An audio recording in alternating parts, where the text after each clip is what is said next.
Today is Wednesday, April 7th, 2021, and we'll call the meeting to order at 5:32 p.m. with the Pledge of Allegiance.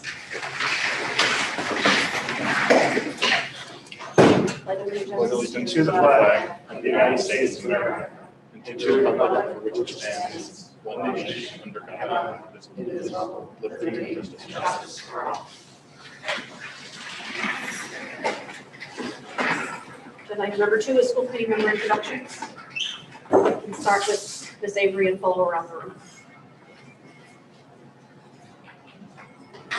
Avery, Chief Administrative Officer. We're not hearing you, Bowie. Can you hear me? Probably the speaker. Hello? We heard you before. Something happened.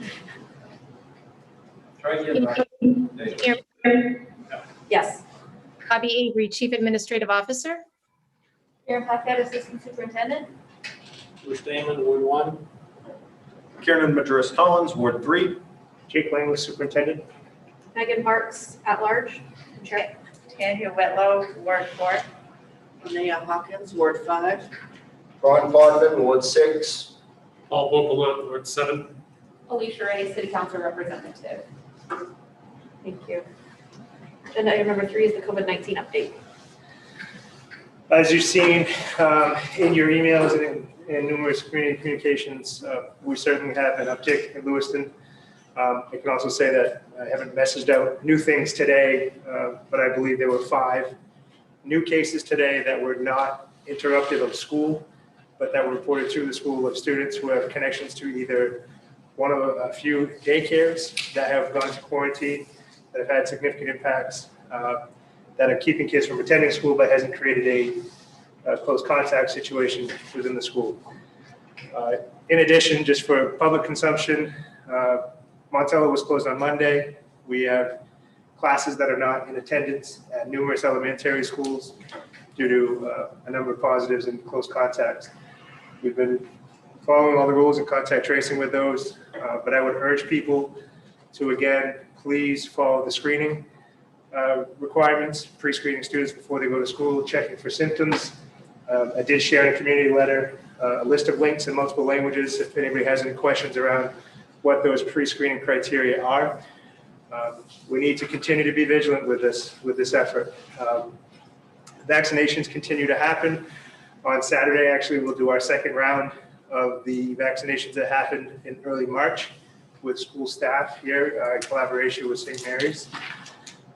We also have opened up our building, if you will, during the break at Longley to assist with some community vaccinations.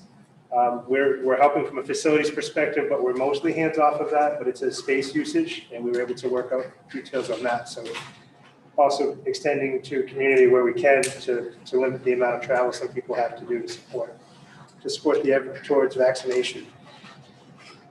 I know that today, kind of big news that it's become 16 and plus, so I encourage people where they are able to get vaccinated. When we talk about being excited about the anticipating being in school, all 5 days of the week in person, it's going to take that concerted effort. So just as a reminder to community. Some other things that have popped up through our works. We're looking at graduation as being a Sunday event in coordination with 5 local area schools so that we can combine our resources, have a stage set up and work those through. I believe all the schools in our region except for Lisbon are using this model over Friday, Saturday, and Sunday. We're looking at Sunday morning for Lewiston High School for a number of reasons. And logistically, that plays out better. And I myself found a mixed emotion about that graduation procedure because I lived it last year with some folks who did an excellent job carrying it out. It isn't the same, but without knowing how things are going to play out with COVID, you can't throw together a large event like this. They really need time to get it going, get it planned. So I'd like to publicly recognize the high school team for all their efforts to work with community partners, work with other establishments to come up with a safe way to, again, collaborate and make the best experience they can for students in a way that we know can be done. Other COVID updates, we have a driver close contact through Hudson, and right now we're able to mitigate that, but it's always that fringe. But I've watched some staffing numbers, and I know that we have a number of schools currently that if they have a spike of any sort, where they're missing 2 or 3 more people because of COVID or non-COVID related absences, that they can't run school. They won't have the capacity staffing-wise to supervise the students and deliver instruction. So we find ourselves in the midst of feeling pretty good about things, and the spring is here, and vaccines are happening, or vaccinations are happening, but yet we're not out of the woods. So we need to remain consistent with our effort. Any questions? Mr. Richards, comments? So I appreciate all that's being done, and obviously, we are far from being done with this pandemic, but I do want to recognize the significant moment that we're in today with, as you mentioned, eligibility extending to every Mainer 16 and up. And I guess my question is whether we can start to explore the possibility of bringing back specifically high school seniors who are fully vaccinated on a full-time basis. Because I'd like to give kids at the high school who are fully vaccinated an opportunity to have a more normal end to their high school career in June. What's the seniors' last day? Isn't it the first week of May? No, it's first week of June. Last week of May, they'll close up some things, and then they march on the 6th. So the cumbersome thing that we have right now is still that first dose, second dose, 2-week window after. Yeah. And so as it's open to 16-year-olds today, so just playing that out by weeks. If you get a Pfizer vaccine, it's 21 days. If you get a Moderna, it's 28 days. And then you get your second dose, and then you have a 2-week grace period before you're considered vaccinated. And the Johnson & Johnson, or Jensen as they call it, it's a one-shot. Then you still have a 2-week wait period. So we maybe, and there's going to be some more conversations coming up around that in the forum, which actually I should have mentioned is scheduled for the 15th at 6 p.m. And I'll be blasting that out. That's next Thursday. So to share the guidelines, some teacher feedback, but also to gather other input and answer questions. But to your point, if we did that, we still have an adult cycle. So the availability of 16-year-olds today is one thing. I know for a fact adults have struggled to get vaccinated in some of the weeks leading up to the last, say, 10 days. And so people hitting refresh on the signups. And so there's a student component, there's also an adult component. Yeah, I mean, I understand it's a heavy lift, and look, I get if it's not possible, but I do think it's something that we should explore, given the widespread, at least eligibility, saying to kids, hey, if you're able to get fully vaccinated, we can bring you back for this little period of time at the end of the year. I get the sense that would be really meaningful, perhaps not academically, but socially and emotionally.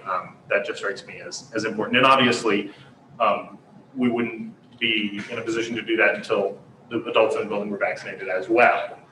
But I think that given the timing, there may be at least a portion of the senior class that'll be fully vaccinated before the end of the year.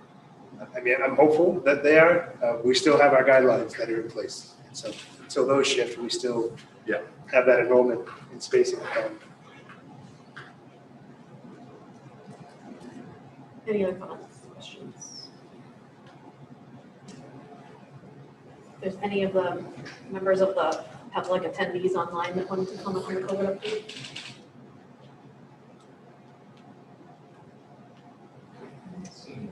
Don't see anyone. Agenda item number 4, report from our student representatives, who I'm sure are very busy. They're very busy. I did hear from Osman today. He's not in attendance tonight, but he believes after the budget process, he'll be able to attend some of the regular Monday meetings. It'll probably be more interesting for him after the budget process also. Agenda item number 5 is the consent agenda. Are there any items that members would like to set aside? Being none, the consent agenda is adopted. Sorry, Madam Chair, I'm having a hard time hearing you. Oh. Are there any items on the consent agenda that you would like set aside? No, definitely not. Number 6, public input. Members of the public may address the school committee for up to 3 minutes on non-agenda items now or on agenda items later. Comments that pertain to staff, personal matters, or student issues should be directed to the superintendent or the appropriate staff member of Lewiston Public Schools. Public comments shall be directed to the school committee and be brief, not repetitive, and related to the matter at hand. Before starting, please state your name, address, or affiliation with Lewiston Public Schools. Are there any members here that would like to speak? And any attendees?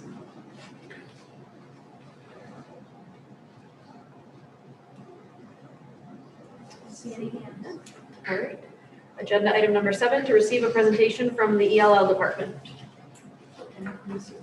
So it's presenting, we have guests, we have our leadership team through the ELL Department, Director Hillary Barber and Assistant Director Liza McMore, who they do amazing work. And as we continue to look at the work we want to do in this budget with our ELL Department, I know that there will be an ask for additional staffing and support through their office. So the work they do is amazing. I can't give them enough kudos. And they're just going to walk you through some of the things that go on and answer any questions you have.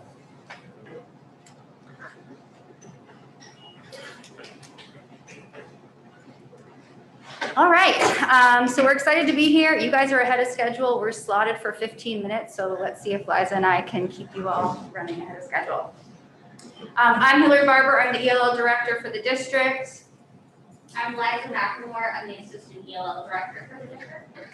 And we oversee the program as a whole. So we have some objectives tonight. Our goal for you is to be able to identify the number of EL students in the district compared to other districts in Maine. Identify the number of languages that are represented in Lewiston Public Schools, and identify the roles and the responsibilities of the ELL department. So we're keeping it really high level because we only have 15 minutes. There will be time for questions at the end. So one question we often get asked is how many languages are spoken in Lewiston? So the number on the left is the actual count of languages. We have 33 languages spoken in Lewiston. Other than English, our other top languages are Somali, Portuguese, French, Arabic, Swahili, Kinyarwanda, Spanish, and we have several others that are listed. I won't go through all 33 with you. The graph on the right is how those languages break down percentage-wise. So you can see the vast majority of our students are English speakers. And then Somali is, of course, 22.7%, and it gets increasingly smaller from there. So Somali is still our dominant second language. I don't anticipate that changing anytime soon. But the one language that has continually been on the rise for us is Portuguese. And most of our Portuguese speakers are coming from Angola, which is a country in Africa. Here are the breakdown numbers for our ELL enrollments across schools. You can see that there's a gradient of color. So yellow is schools with fewer numbers of English language learners. And then as it goes to green, those are schools with higher numbers of English language learners. The second column are the raw counts. So those numbers are actual students.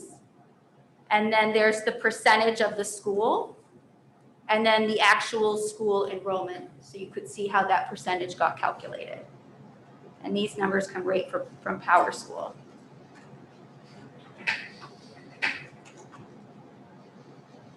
Overall, we have 1,300, just over 1,300 English language learners. That is a dip from where we normally are. This time last year, we were at 1,500. COVID has a lot to do with that. We have very few students who are new to the country because of all the travel restrictions. And typically we see quite a bit more students who are new to the country.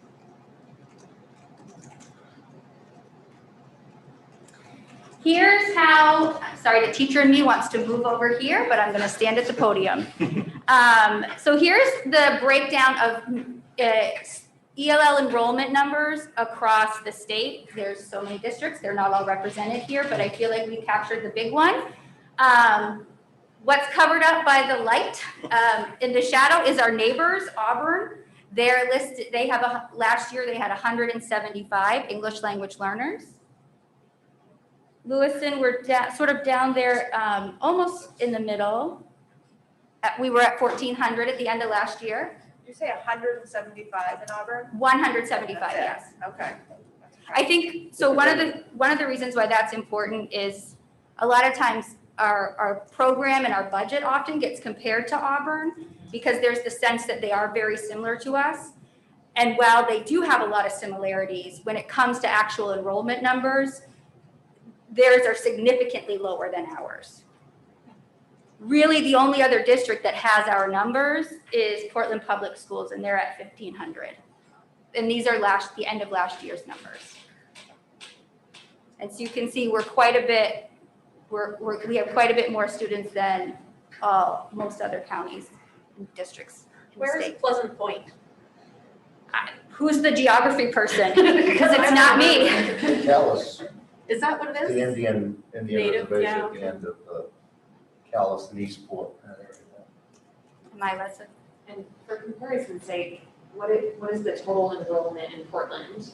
Do you know? I don't have that number off the top, but I would assume they're close to us. They are probably in the 6,000 range. Okay. Yeah, they range between 1,000 and 2,000 more than us typically, because they have more schools, but, So our percentage is possibly the highest. oh yeah, But for yeah. sure, for sure. Okay. It could be. And all of this data is available on the Maine State website. This chart comes right from the Maine DOE ESL page. They have interactive charts embedded in their website, so you can sort the data all different ways. So this is available to the public, to anyone. So then the other question that we get asked a lot is, what exactly do you do in ELL? What does that entail? So we have about 9 primary responsibilities. Obviously, there's probably a lot more if we really get down to the nitty-gritty. But according to the Office of Civil Rights, Department of Justice, when we think about English language learners, these are the pieces that we need to be really focusing on to ensure we're not violating a child or family's civil rights. So the first one is identifying and assessing all potential ELL students. Our job is to make sure that when a student enrolls in the district and they fill out the home language survey, if a language other than English is indicated on that home language survey, that we screen them to check to see if they're going to need language services. There's a misconception out there that ELL services are only for students who were born outside of the United States or are only for students who only speak a language other than English instead of speaking maybe English and another language. And that's not accurate. We screen and test all of our students to determine their English proficiency. So the second thing we do, once we determine if a student's an English language learner, we need to provide them with a language assistance program. And essentially that just means services. And based on their score from the screener, we determine how much services a student will need. The interesting thing about this point, last year, the state of Maine released some guidance for districts around what services are appropriate for meeting the needs. And one service that a lot of districts have on there was case management. It's also is called consult for those of you who are more familiar with the special ed term. And basically what that meant is we didn't provide direct instruction to students. We simply monitored an ELL teacher monitored their progress. We administered them the annual ELL assessment, which is for access. Sorry. So case management is no longer, the state is guiding districts away from using case management because the Office of Civil Rights and the Department of Justice have made it clear to all districts that every English language learner needs direct service. How much service they get can be flexible based on the student's proficiency and background, but every student needs seat time in front of an English language learner teacher. And so what that meant for Lewiston is we had just over 500 students who were receiving only case management. So they weren't receiving direct instruction from an English language learner teacher. And that's obviously opening us up for some significant legal issues. And part of this budget process is adding those 13 new teachers to the ELL budget to ensure that we are providing additional or ELL services to all those students that were formerly just getting case management. Number 3, obvious, supporting staffing and supporting an EL program. Liza and I do all of the hiring for the ELL department. We also supervise and evaluate all of the ELL teachers in the district. We have about 40 right now, and so the additional 13 teachers would bring us up to 53. Number 4, provide meaningful access to all curricular and extracurricular programs. So we need to make sure that our students have equitable access to GT, even as far as are the graduation requirements equitable for English language learners. So Liza and I really are involved in a lot of different things that happen over all over the district. Number 5, ensuring meaningful communication with limited English proficient parents. So we're legally required to provide parents who request it interpretation and translation services. Liza, our department, Liza and I, we oversee the coordination of all of that for the district. Joanna Beller, who's the ELL Department's administrative assistant, schedules and manages all of the interpretation and translation for the district. So the letters that Superintendent Langley sends out regarding COVID, he'll send those to Joanna and she'll get them translated in our 7 most frequent languages right now, send them back to him, and then he sends them out to the community. So we have one person doing a really big job. We've also brought online some new vendors to support our work in communicating with families. This year, we brought online the Talking Points app, which all families use to communicate with their families. And the reason the district chose it was because it has a great translation feature. They don't just use machine translation like a Google Translate. They have human translators behind the scenes doing education, translating for educational jargon. You can also, if there's an issue with the translation, you can report that issue to a customer service rep and they'll look into it. There's nobody to report Google Translate issues to, so we're happy with that. There's a lot of teachers are using it. There's a lot of communication happening. The other service we brought online was Lilt. They're helping us translate our website, which Dave has sat in on a couple of conversations, has been an enormous act. I really thought it was going to be as easy as clicking a button, and it's not. It's a lot of manual work. But we're really lucky to have vendors who are there to support our mission. Number 6, supporting the evaluation of special ed students. We collaborate a lot with special ed. We ensure that our special ed assessments are fair to our English language learners, that there's not a significant cultural bias or linguistic bias, and if there is one that exists, we work with the special ed department to come up with solutions. We also work with the special ed department to determine services.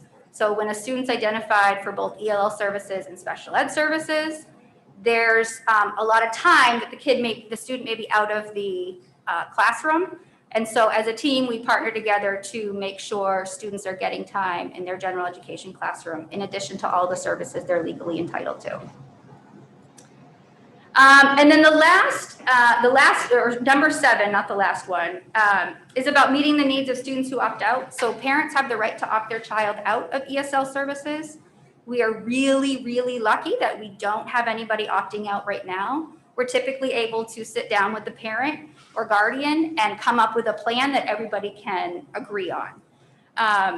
Different than special ed, we have some room to negotiate what might be the most appropriate service what might the parent be looking for and how can we meet their needs.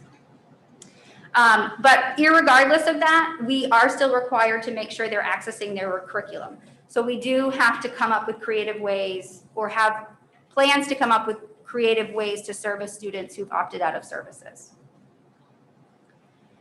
And then the last two are about monitoring progress. So we are legally required to monitor the effectiveness of our EL program and services, in addition to monitoring the progress of individual students. And so a lot of Liza and I's time is spent really looking at data, meeting with teachers to talk about the progress of individual students or groups of students. You made it. Now, there's always a lot of questions. Maybe there won't be this time, but I'm willing to take any questions. If I could just add real quick. As Hillary worked through some of the supports they provide, I think she was mentioning obviously a lot about direct supports to language learners, but there's another whole component of the world that her and Liza support, as well as other members of the team. But regular instruction is an area where we need more training. And so they've already begun doing train the trainer processes to make sure we can grow the capacity in-house to keep training our own staff that have language learners in their classroom that are not necessarily self-contained or smaller groupings, but students who are able with some support to be successful in mainstream courses. So their scope extends far beyond just language learning teachers and the students. Mr. Potvin?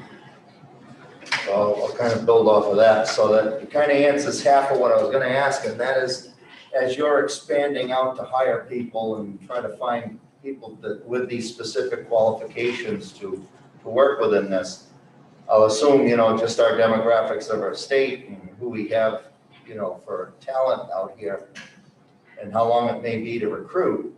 How is this going to look building out? How are you going to fill the gap, expanding on these positions that need to happen, but you may not necessarily have the people in place?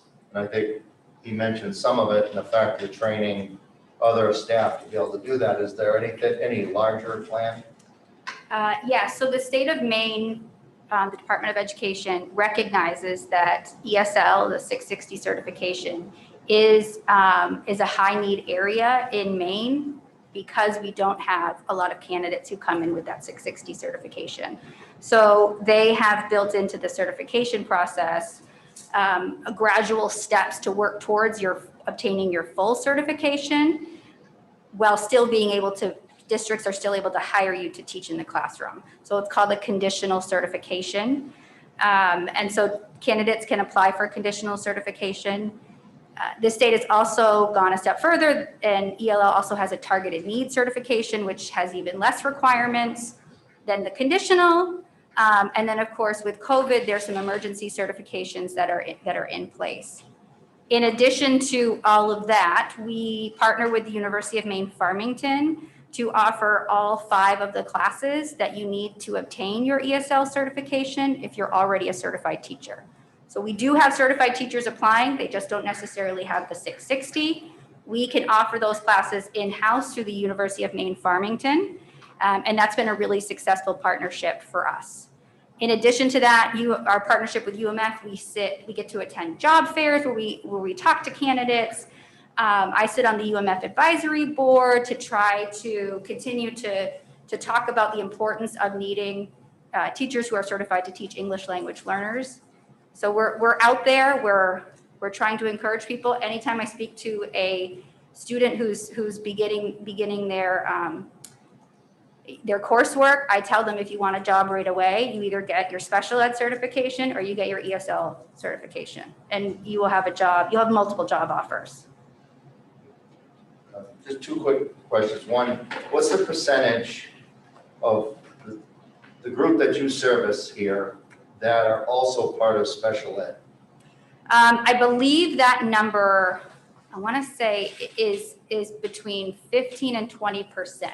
It is slightly lower than the percentage of non-ELL students, but not significantly lower. The last thing is, I noticed you got 21 students in outplacement. How does it work with you guys working with them when they're not even here? Well, right now it's a significant challenge.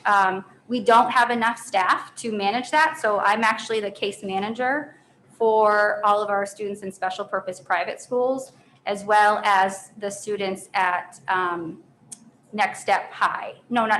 Impact Academy. So it's hard to do the job of a teacher and an administrator. With the 13 teachers that we are looking to get into the budget, we're hoping that at least one of them will directly service outplaced students, because at the end of the day, those students are entitled to services. They're entitled to direct instruction. Currently, I don't have the capacity to go and do direct instruction daily with those students, which is why it's really important that we get additional staff. Ms. Wright? So, thank you for this presentation. How many teachers do you currently have certified in ELL or working in ELL? We have 40. And we're adding 13. Correct. For a total of 53 teachers for 1,500 students. Correct. So to put that in context, that's just a little bit under the amount of students at the high school. So there's roughly 1,400 students at the high school. Okay. Superintendent Langlis, how many educators do we have in special education, which is not exactly the same size, but I am not sure. I can find that, or I don't know. Bobby's not on this. She's on my screen, but she's not on that screen. Bobby, do you know by position how many special education teachers we have? I do not know that number off the top of my head. I just, We can get that. I imagine there's a disparity, and not to point out anything wrong with special education, but I mean, that seems like a real deficiency. Are you able to utilize ed techs in the same way that special education supplements their work? Legally, we are not. So going forward, we're condensing all of our ed tech positions to turn them into teaching positions, because the state of Maine's guidance is that ed techs cannot provide instruction that will count as an ESL service. And my final question would be, 53 doesn't sound sufficient to me. Do you have a different number that you would say would be more optimal for your number of teachers? I think adding 13 new staff members is a really good start.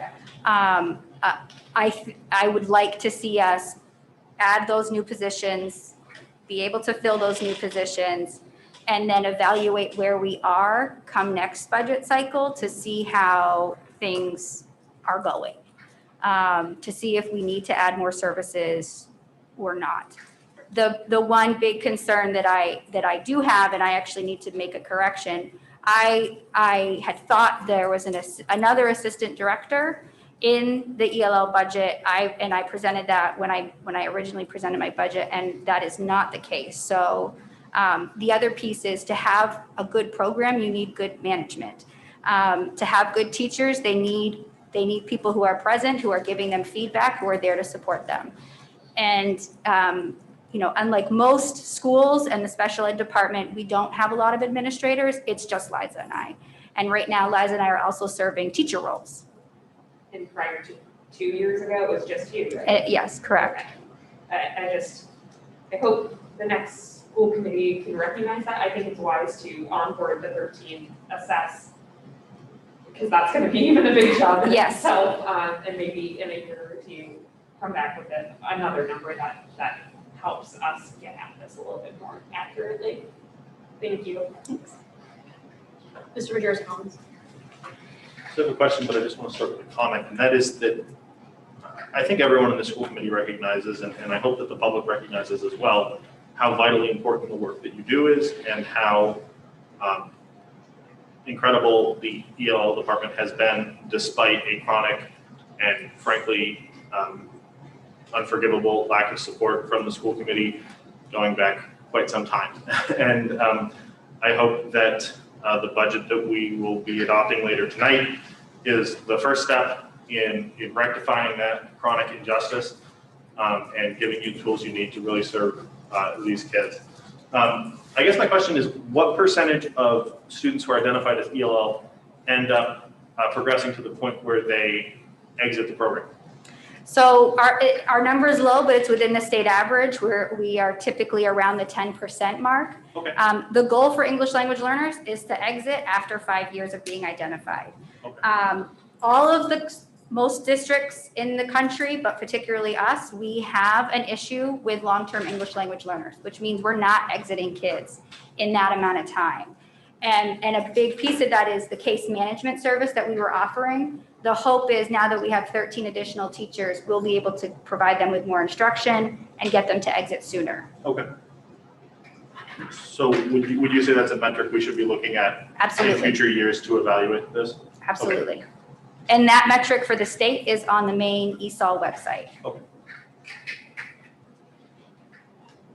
Mr. Cohen? Thinking outside the box a little bit, I know a few months back, I met with some families that were having enormous issues connecting with online, doing the remote work and feeling they just weren't getting it. I know you guys aren't fully staffed yet, but looking forward, are you looking at being able to have some sort of an outreach service to reach out to them where our community may still be going through COVID, we still may be having people at home having issues? I'm thinking, a mobile unit, going to community centers, something where people know where to find you, to create something that they can resource outside of just the school. So I'm just thinking outside the box. Yeah, that's something we think about quite a bit because we know that a lot of our families, especially our parents and guardians, don't necessarily have the digital literacy they need to navigate these online platforms and Zoom. And I think as a district, we've tried to take a holistic approach about how do we support all of our families. Our office, and particularly Liza, partnered with James Ford, our parent and community coordinator. He has his cell phone is connected to a parent helpline, and Liza was key in making sure that helpline was connected to interpreters so that when a family calls, they're connected to an interpreter that will then help them speak with James. And then we also have Siad Chalet in our office, who is our parent and community specialist, and he really helps us think big picture. What do families need and how can we support them?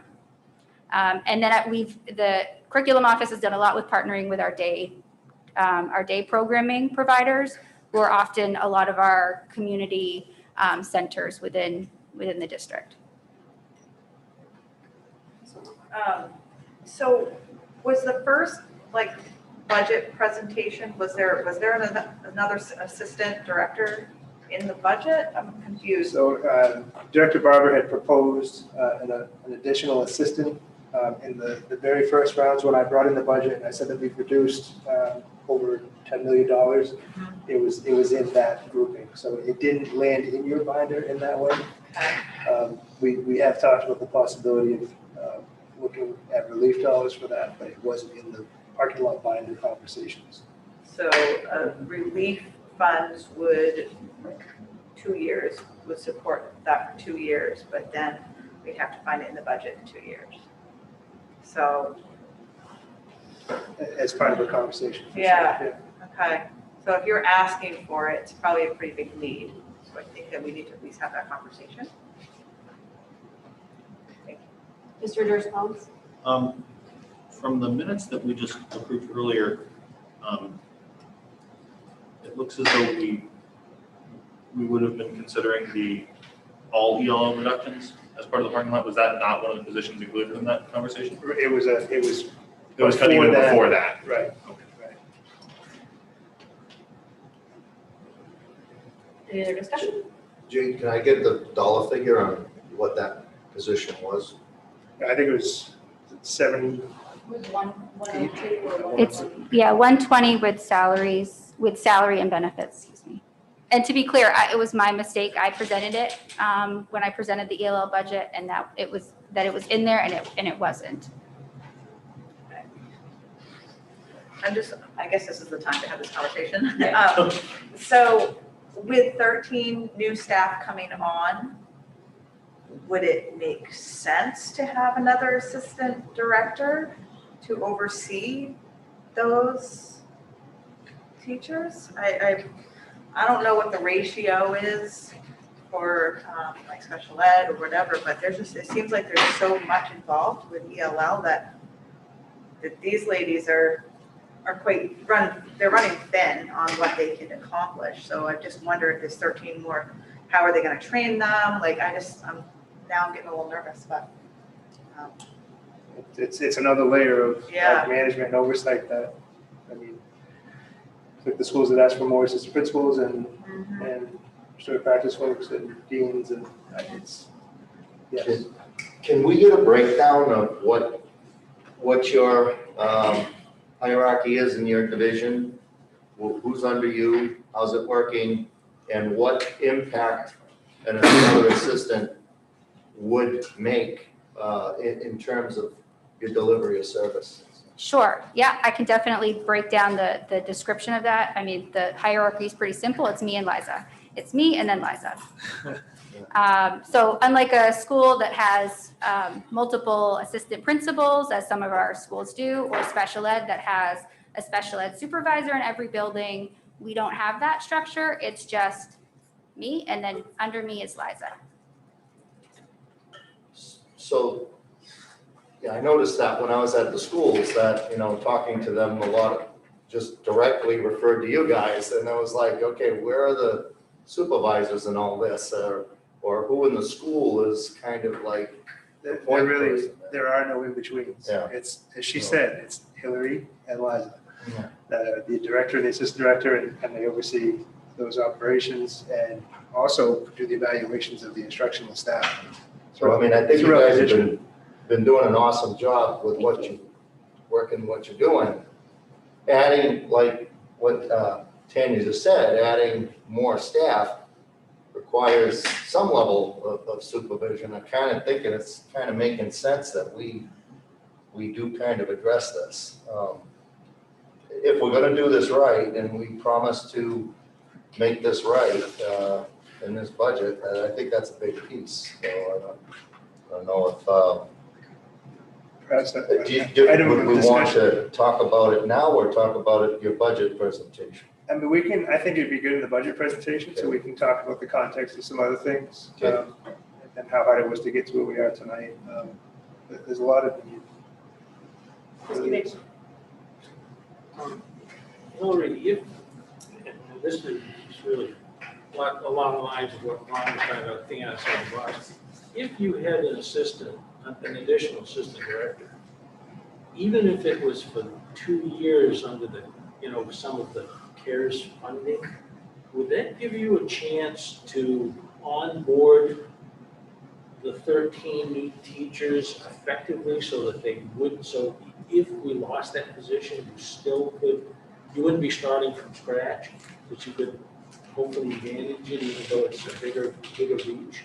Would the 2 years make a big difference as far as onboarding them and being able to expand with some of the other teachers that may be working towards their certification? Absolutely. 2 years is better than no years. So we would absolutely make the most of it, and it would absolutely help to build capacity for those new staff. Mr. Richards, comments? So I would be fully supportive of an additional assistant director. And it sounds like perhaps other members of the committee would as well. I guess I wanted to ask, given the amount of money that we're talking about there and given the amount of money that this committee opted not to put back into the budget for basics like office furniture for new staff, if you would recommend that perhaps we take a look at some of the things that we neglected to include earlier. I think it's up to all of you. I certainly have a sense of the ELL budget, but I don't know the relief funds very well. And when you start talking about the impact on the mill rate, I try to follow along as best I can, but I am not an expert when it comes to the impact on the mill rate. But you do have numbers on that person would need a laptop and a desk and those kinds. So those things she's carved out as we have that information. Yes, yes, sir. Go get it. Well, I guess my point would be that we're having a conversation about adding an assistant director, which is fantastic. And I hope that we do it. But for, less than 25% of that cost, there was a request from the ELL director to have things like office furniture and a couple of other, but sort of basic things that this committee voted down. So I guess I would say that if we are looking at an additional assistant director position, I would hope that we'd also look at those previous requests that the committee denied and perhaps reconsider that decision. Further discussions? Thank you both. Thank you. Okay, thank you. Agenda item number 8, to receive and approve a grant application for 21st century funding. And So Karen has the information needed to share that. This is a grant that we've had before, but we've lost it some places, kept it in others, and there's a handful of strings attached, but Karen will address some of them. We use this larger part for after school and summer programming and enrichment. I have too many tabs open. I gotta find where I have the document open. The two documents that were in the packet are overview, like cover sheets that go along with the grant. We actually are applying for two, as you'll notice. We're looking to expand or continue our programming here at Connors, and expanding that to include students at Farwell. Farwell was our, other than Montello, Farwell, can't talk tonight, Farwell did not have an after-school and summer program funded for 21st century. Montello has a program, but mostly that's been funded either by federal funds and some local funds. So Connors has had a pretty robust program. Farwell has been folded into this new application, so it's considered an expansion of the program to include Farwell. So we're reapplying for Connors and we're expanding to Farwell. And then the LMS LHS program, you may or may not remember last spring we applied for a renewal and we did not receive those funds.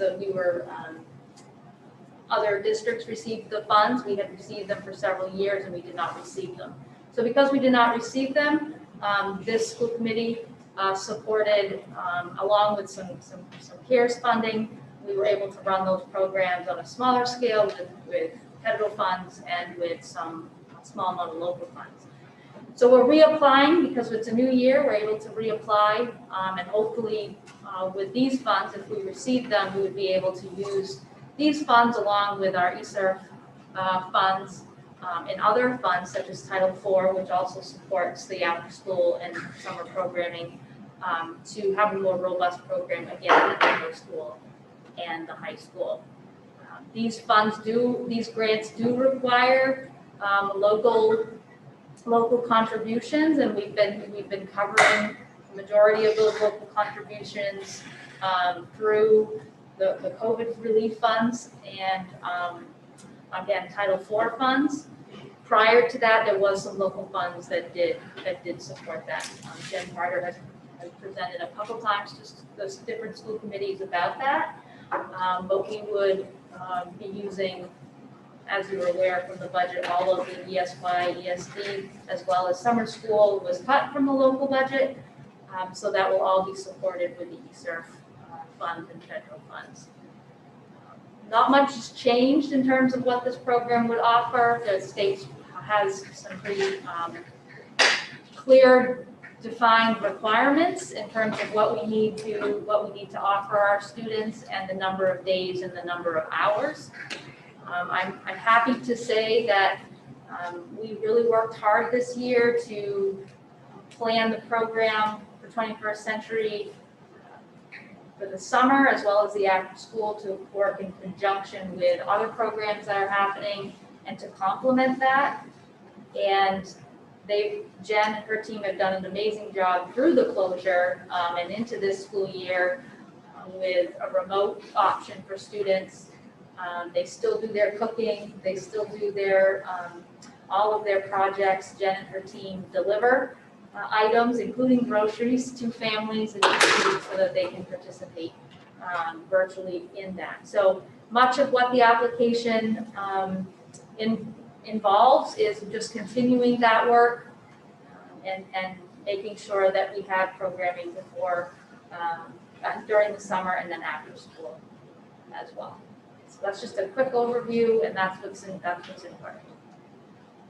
And just real quickly, the relief funds have afforded us some space to breathe with this kind of effort. But year after year, we apply for these grants at this window because that's when they're to be sent in.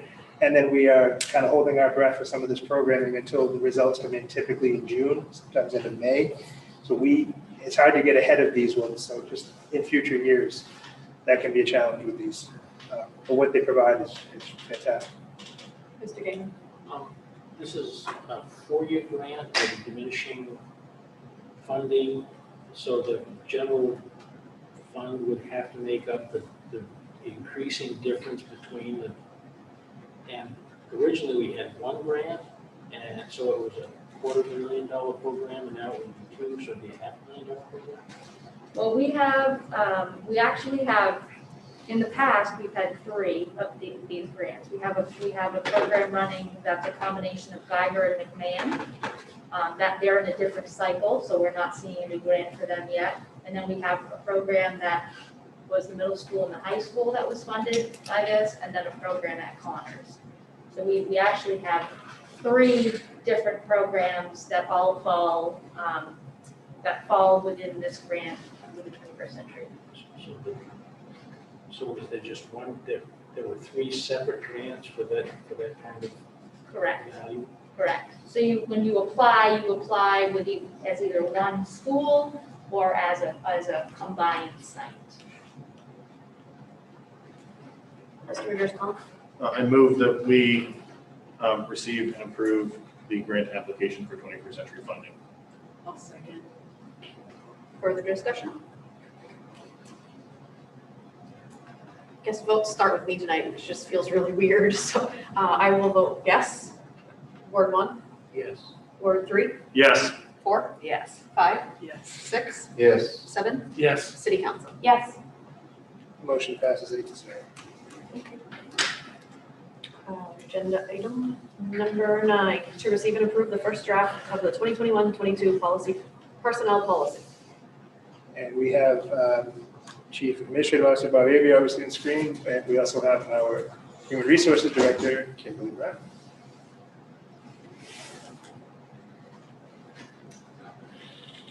Good evening. I believe all of you have before you the red line document. I believe it actually came out as blue line to highlight all of the changes in our personnel policies for this year. So I plan to just walk through each of the changes and provide just a little bit of narrative as to why those changes were made. I'm happy to stop as we encounter different topics to address questions, or we can hold them to the end. I'll try to keep an eye out for any hands as we go through stuff. The first page, just updating any dates. I will note that the table of contents is not correct until we accept all the changes, and then we will adjust that appropriately. The next change we see on the current page 4, and this is to reflect the school committee's direction to add holidays to our paid holiday calendar. So those are added to the paid holiday list, as well as explaining or expressing how those will be administered. For the new holidays added, they will not be observed on the Monday or the Friday should the holiday fall on a weekend day. Mr. Rivers-Collins and then Ms. Whipple. This isn't a change, but what's the deal with Christmas Eve being a half day? It is, Just has been a half day. So does that mean that in theory people would be working and in school on Christmas Eve? in the morning? So this is for personnel policy, so this would cover all of those positions under this contractor agreement. So this would be Dingley office Yeah. personnel and a few others that we will see as we get to the end, but it would be primarily administrative type office staff, not instructional staff here. I don't know, I mean, I kind of think people should get Christmas Eve. Are we entertaining motions to amend at the moment, or are we gonna do that later? I mean, this is a first read. I would. Or do you just want to punt it to the second read? Well, we can. I think something like that would warrant conversation. It would have a significant impact on the district to give people another half a day. This costs money. It's a paid holiday. This is only for if Christmas falls on a Friday. Other than that, no one's working on Christmas Eve. It's just on the years that Christmas falls on a Friday, correct? It's every year that Christmas falls on Tuesday through Friday. Sorry, I'm doing quick calendar. So every year, and I would say that it's fairly standard across organizations where I've worked or I've considered or compared other policies that Christmas Eve is a half day. So it's fairly standard. Not how I'm reading it. When the observed Christmas holiday is on a Friday, the half-day Christmas Eve holiday will be on the previous Thursday. So that's not every day of the week, that's just if Christmas falls on a Friday. It's earlier in the. Yeah, I believe that the way that I read this paragraph is that section that you just read goes in conjunction with the second half of that sentence to say that if Christmas is on a Monday, that the Christmas Eve holiday will be observed on the previous Friday. So I don't know that it's just limiting it to Thursday, rather than, we've always administered it, to my knowledge, as just if it falls on a weekday, you get the week prior. If it falls on a day where the day Christmas Eve falls on a weekend, then it's observed on the next closest weekday. That was not the most efficient way to explain that, but All right. I hope I didn't make that And this worse. also gets tied to our calendar approvals. Right. So it's really around.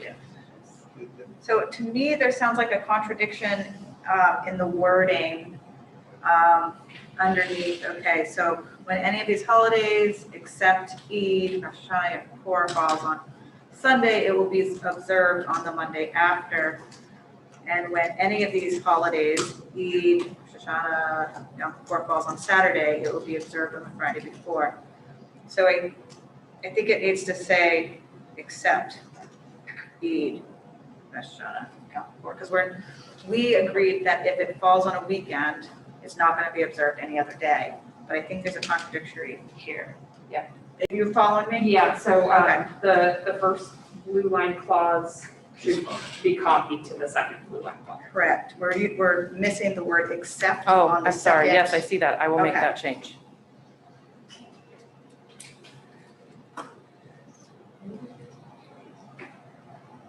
Are we okay to move forward from this?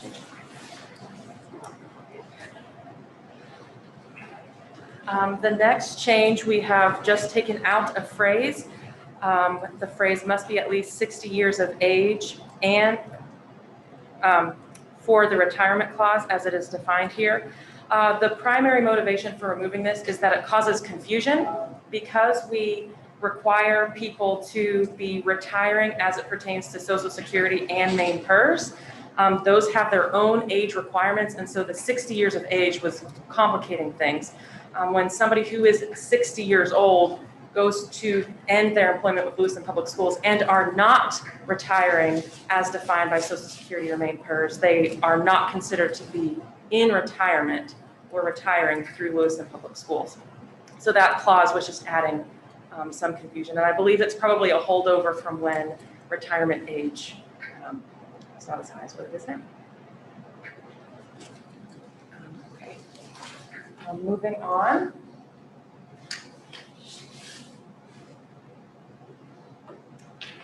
And the next change is on page 9.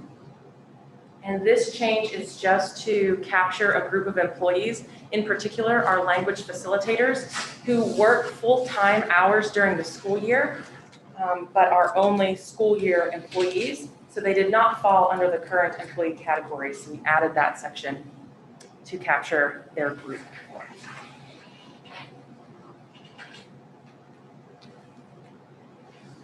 The next section that has changes is the vacation section. And under each section, whether it's a non-exempt employee or an exempt employee, it is just, a sentence has been added to describe how the vacation might be taken. And this is really just to bring the language in this contract into line with the way that we record our accruals. So right now, the language reads that someone accrues at 1.5 days. And so that's put into our system as days. But then on the other side, when we take vacation, particularly for non-exempt employees, if they took a half a day, they've got to do some mental math, or if they leave an hour, they have to put in a decimal. And so it's just to streamline so that we can put our vacation into the system in hourly increments if it can be taken in hourly increments. So this is not a change to practice really, other than it would be noted in hourly increments rather than in portions of a day increment.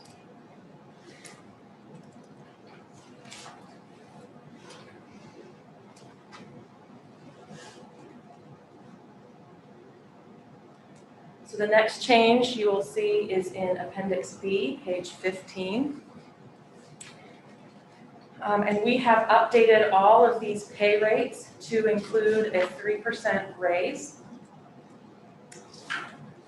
We have also indicated the building substitute rate to be at 150, which is what it currently is, with a 3% raise, which is over the pre-COVID rate, to be reflected there. The food service aides on page 16, that section does reflect a 3% increase like the other rates, but we also had to adjust for the new minimum wage requirements. And then finally, on this page, we have noted that temporary employees will have access to earned paid leave as per the new Maine earned paid leave law. So that will be a benefit that they will be able to have access to. Any questions here? Similarly on the. Sorry, Ms. Ray. Oh, I'm sorry.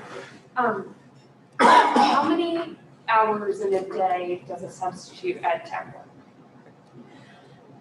To the best of my knowledge, between 7 and 8. And I would say that I see a lot of 7.5-hour days come through. Okay, so at a rate of 92.70 at what, 8 hours? That's less than the minimum wage requirement in my calculation. Comes out to, Where are you at? That's right. if you take the 92.70 and divide it by an 8-hour day, It's 11:59. that is 11.59 an hour, which isn't minimum wage, 12 something. 12:15, I think, but let me just double check. So I know we've already talked about raising substitute pay in a previous moment, but I think we should make it so that it's at least minimum wage an hour. Yeah, we can definitely do it as it is now. And I think if you normally see an 8-hour day, I would base it on the 8-hour day. I'm pretty sure it's 7.5. We do not see a lot of substitute assignments that are more than 7.5 hours, but I do know that there are a few positions within the district that have greater than that 7.5-hour designation. Whether the substitute that fills into that position works the full schedule. 12:36, so. Yeah, I just think we're budgeting already for all of these special ed techs so that we can then fill them with substitutes, so why don't we just, it seems like there should be money there to do that, is my thought. Sorry. You're kind of doing live math, but At 7.5 hours a day, it's $12.36 an hour. and 92.70? Yes. So slightly more appropriate, but But it is a 7.5. I mean, that's when we're talking. We can contracts. verify that though and bring that back. Sure, the second. okay, thank you. Appendix C, Similar changes were made, 3% increase, and then again, the language that these employees will have access to the earned paid leave according to Maine earned paid leave law. I think Mr. Majerus Collins has a question. Oh, so sorry. No, we can keep going. Okay. Sorry, Kimberly, I didn't hear any of what you just said. Appendix C is similar changes, 3% increase to all of the rates listed there. Dates have been updated. And then again, the language that these employees, should they be in temporary status, will have access to the earned paid leave as per the Maine earned paid leave law.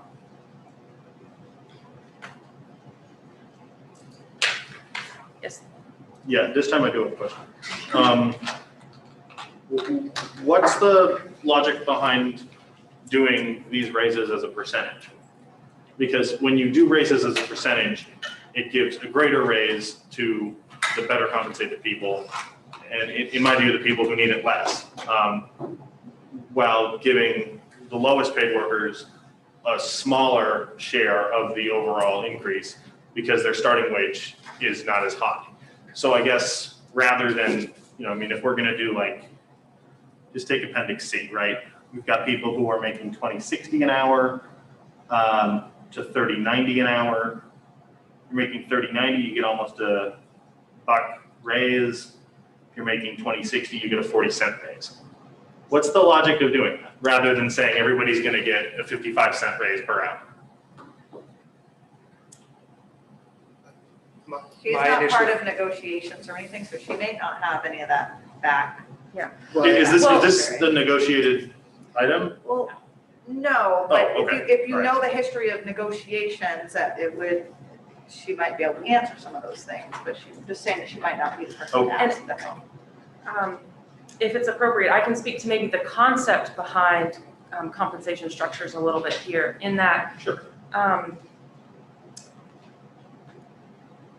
This may not be a great case to look at because these are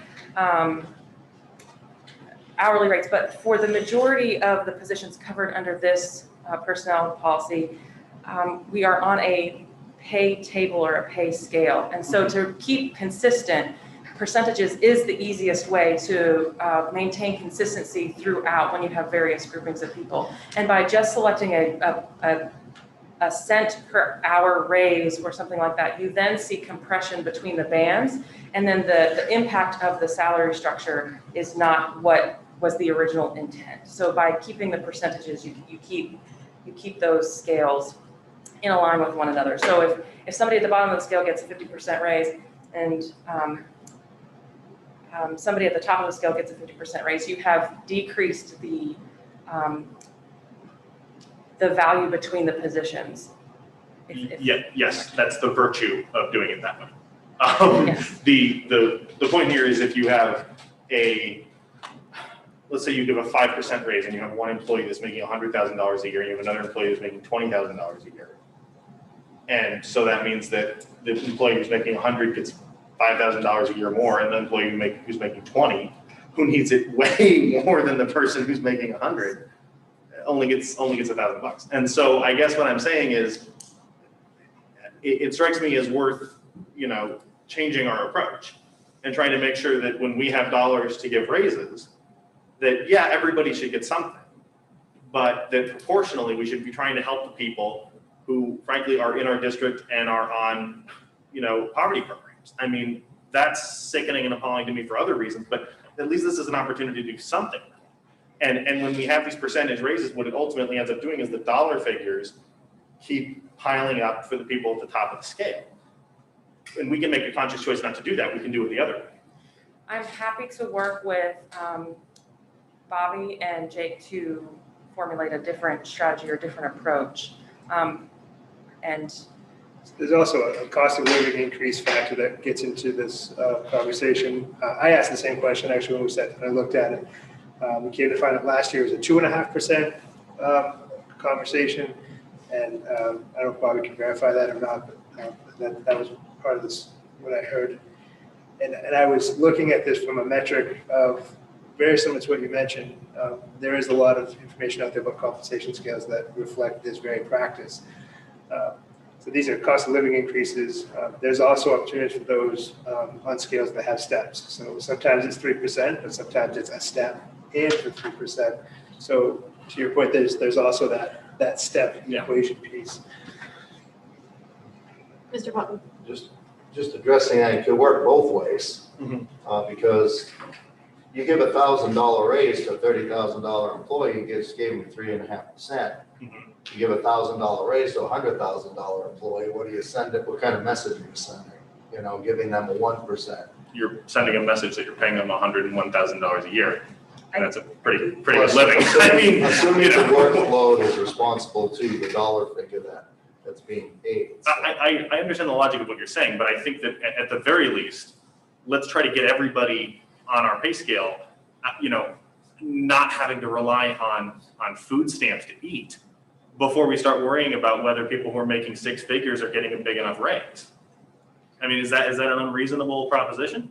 Sometimes the lower wage earners, if you give them a minimum, I'm trying to word this the right way. If you give them a pay increase that's more significant, but not significant enough, you're putting them in that dead spot in between where they're eligible for those services like maid care and food stamps and things like that. They lose that eligibility, but they're still not making enough money that they can afford stuff on their own. So it puts them in that middle ground, which is worse. So there are big problems with the way that state and federal programs are structured. Yes. But what I would say is using that as an excuse to not pay people strikes me as, you know, ill-advised. And I think if an employee came back to the district and say, geez, you bumped me right over the line, could you please not give me this raise?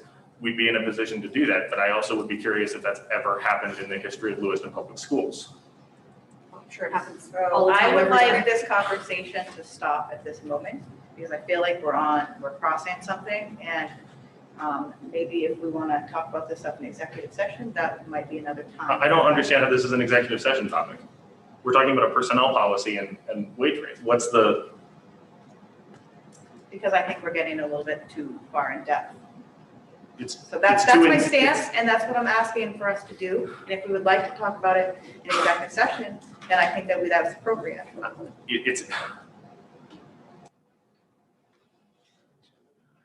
Sorry, go ahead. I think one thing that would help frame this conversation too is understanding, I mean, I just pulled up my calculator and, you know, a substitute ed tech, if they work every day that they're eligible to, only make $16,222 a year. And that's a staggeringly low number. It feels like, or even, the other pieces of this, thinking about them in terms of what the take-home salary actually is might be helpful too. I think we can probably just do the math and know that, but I didn't expect it to be quite that low. And so I think it's a valid point to talk about, you know, what, as an employer, are we serving our employees well? Granted, not everyone's going to choose to be a substitute ed tech as a profession, but some people are, and those people live here in this community. So I think it's a worthy conversation. I would like to understand what executive session would accomplish that can't be accomplished in public session. If you're, I'm not going to talk anymore about it, but I would be happy to talk in executive session about my feelings on it. but can you tell me what category it fits under? Yeah, wages. We're talking about wages, and I think that there's something that needs to be said for executive session. That's where I stand. You guys don't have to agree with me, but I'm just stating that for the public right now. Just my opinion would be that, you know, I often vote not to go into executive session if we don't have sufficient information about why we would be going into executive session. So that is why I'm trying to understand if that's something we want to move towards. And I think as transparent as we can be as a public body is the aspiration. So just trying to balance those and understand better. But okay. Mr. Majerus. Yeah, I would also point out that wages is not a legally defined reason to go into executive session. If this was a question of labor negotiations or, you know, something like that, that's one thing. But this is explicitly a policy about employees who aren't covered by CBAs, right? I mean, that's what we're talking about here. So there's no negotiations aspect to this. I mean, Well, that's your opinion, I guess. how is that, is anyone in this policy covered by negotiations?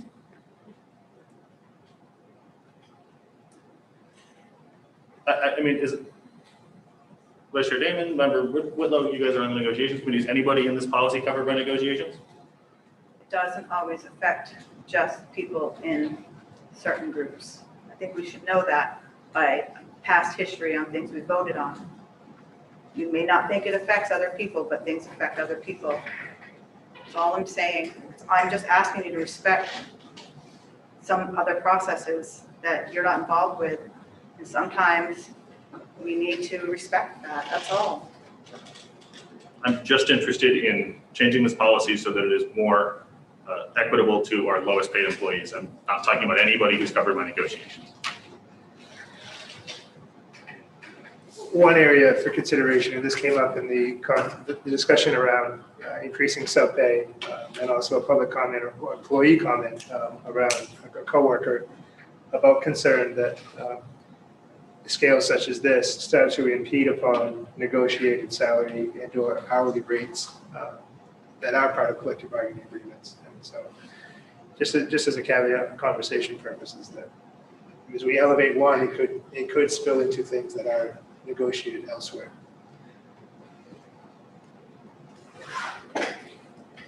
Sorry, can you describe what a food service aide and a lunch monitor do? Yeah, so a food service aide is more, and my inbox will fill up if I get this wrong, because I very much respect the work that everyone does, but lunch monitor is really someone who helps facilitate the supervision of the space where lunches are happening, whereas an aide is actually part of the food production and food service component. So one is more supervision, and one is more actual nutrition, and then maybe some crossover of those. Okay, and does a food service aide work an 8-hour day and a lunch monitor works condensed hours around lunch? I would defer to Bobby, see if she happens to know that for nutrition. I don't know that off the top of my head. They actually work a variety of hours. It runs the gamut depending on what the need is. Okay, okay, thank you. Oh, every time I give her the nod to start going, someone's hand goes up. Go ahead, Mr. Buffalo. Why is there a need for lunch monitors? Why isn't it given as a duty to some teachers in lieu of a study hall, something for that? So that would land in the collective bargaining agreement that everyone gets their duty-free lunch. There are some teachers that do coverage of lunches in different buildings as part of the assigned duties where applicable. And then these folks may be more involved directly with the nutrition component where teachers don't cross over in that area. I think you're all set. All right. If we move on to Appendix D1, on page 18, there are a few changes here. The first change is moving our language facilitator pay grade designation up to an SMN4. The second change we see, we have updated just the naming structure for our administrative assistants. So we currently have 4 levels of administrative assistants within the personnel policies, and we have removed the term secretary. So as a result, we have administrative assistant 1, administrative assistant 2, senior administrative assistant 1, and senior administrative assistant 2. And this is not changing their designations, pay grades, job descriptions. It will be a title change to remove the word secretary. Let's see. There is a change here, moving the HR recruiter and substitute coordinator to an SMN8 alongside the other human resources positions. The community relations coordinator is also moving from an SMN5 to SMN8. We see the assistant director of food service moving to an SMN9. The payroll supervisor position, it has moved forward into the exempt side. We will get to that change in just a second. We have added the technology support specialist 2, and then the student resource coordinator is also part of SMN 9.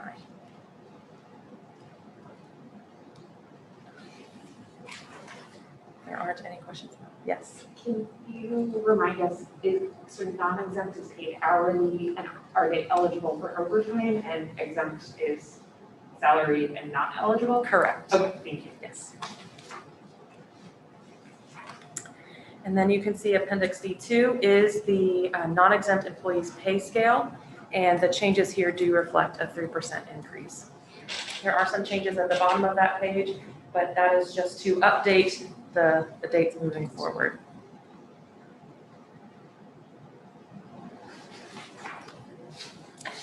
Moving on to Appendix E. This is for our exempt employees. We have the LHS Restorative Practices Coordinator being added to the SME 9 distinction. We have taken away the new school coordinator position. The payroll administrator position is now an SME 13. The extended day year supervisor, it is the same position, it's my understanding, just the title has changed. And then placing the family support coordinator at SMN 16, the assistant technology director, SME 17. And then the final changes at the bottom are taking away the additional stipend for the SME 20 or 21 positions that maintain the assistant superintendent title. And we have created another pay grade for an assistant superintendent position, for the assistant superintendent. Mr. Majersko. What's the logic of the more than $20,000 reduction in the pay of an LHS Restorative Practices Coordinator? That position was brought on initially with a grant that we got, and it was it mimics the schedule of a teacher calendar, but the compensation was nearly double that of a teacher schedule. So I think in the learnings that we had is that person being in the building with the kids on a day-to-day basis. We made it comparable to a year-round position like our aspirations coordinator in the summer. I mean, excuse me, at the high school, who is there when the kids are there, but also has some other responsibilities throughout the year. And so it just seemed better aligned to compensate that person in that realm over the, I would say, administrative level compensation. But I also think from a perspective of what I think is school committee interest, that we can get very good people to do very good work at that compensation level. But we may be able to get more of them if we're at a more appropriate compensation level. So that was my thinking. Okay, that makes sense. I have a question. I see that we have a controller position listed under SME 20. Do we currently have a controller in the district? No, okay. Ms. Wright. So just checking that these are the same positions. So under SME 13, there's a payroll administrator, and then what was removed from SMN was a payroll supervisor. That is correct. It's my understanding that we've recently hired the payroll administrator. So I believe the committee agreed to classify it, it's a tweak to the position, but it does oversee the payroll department underneath the business manager. So it is a similar position with an expanded role, which warrants then the higher designation on the pay grade. Thank you. Mr. Cotman. So as I hear you go through all these, it's one thing that's resonating with me is, 3% increase here, 3% increase here. Are these, is all of this going to be realized in this year's budget, or is this coming in a future budget?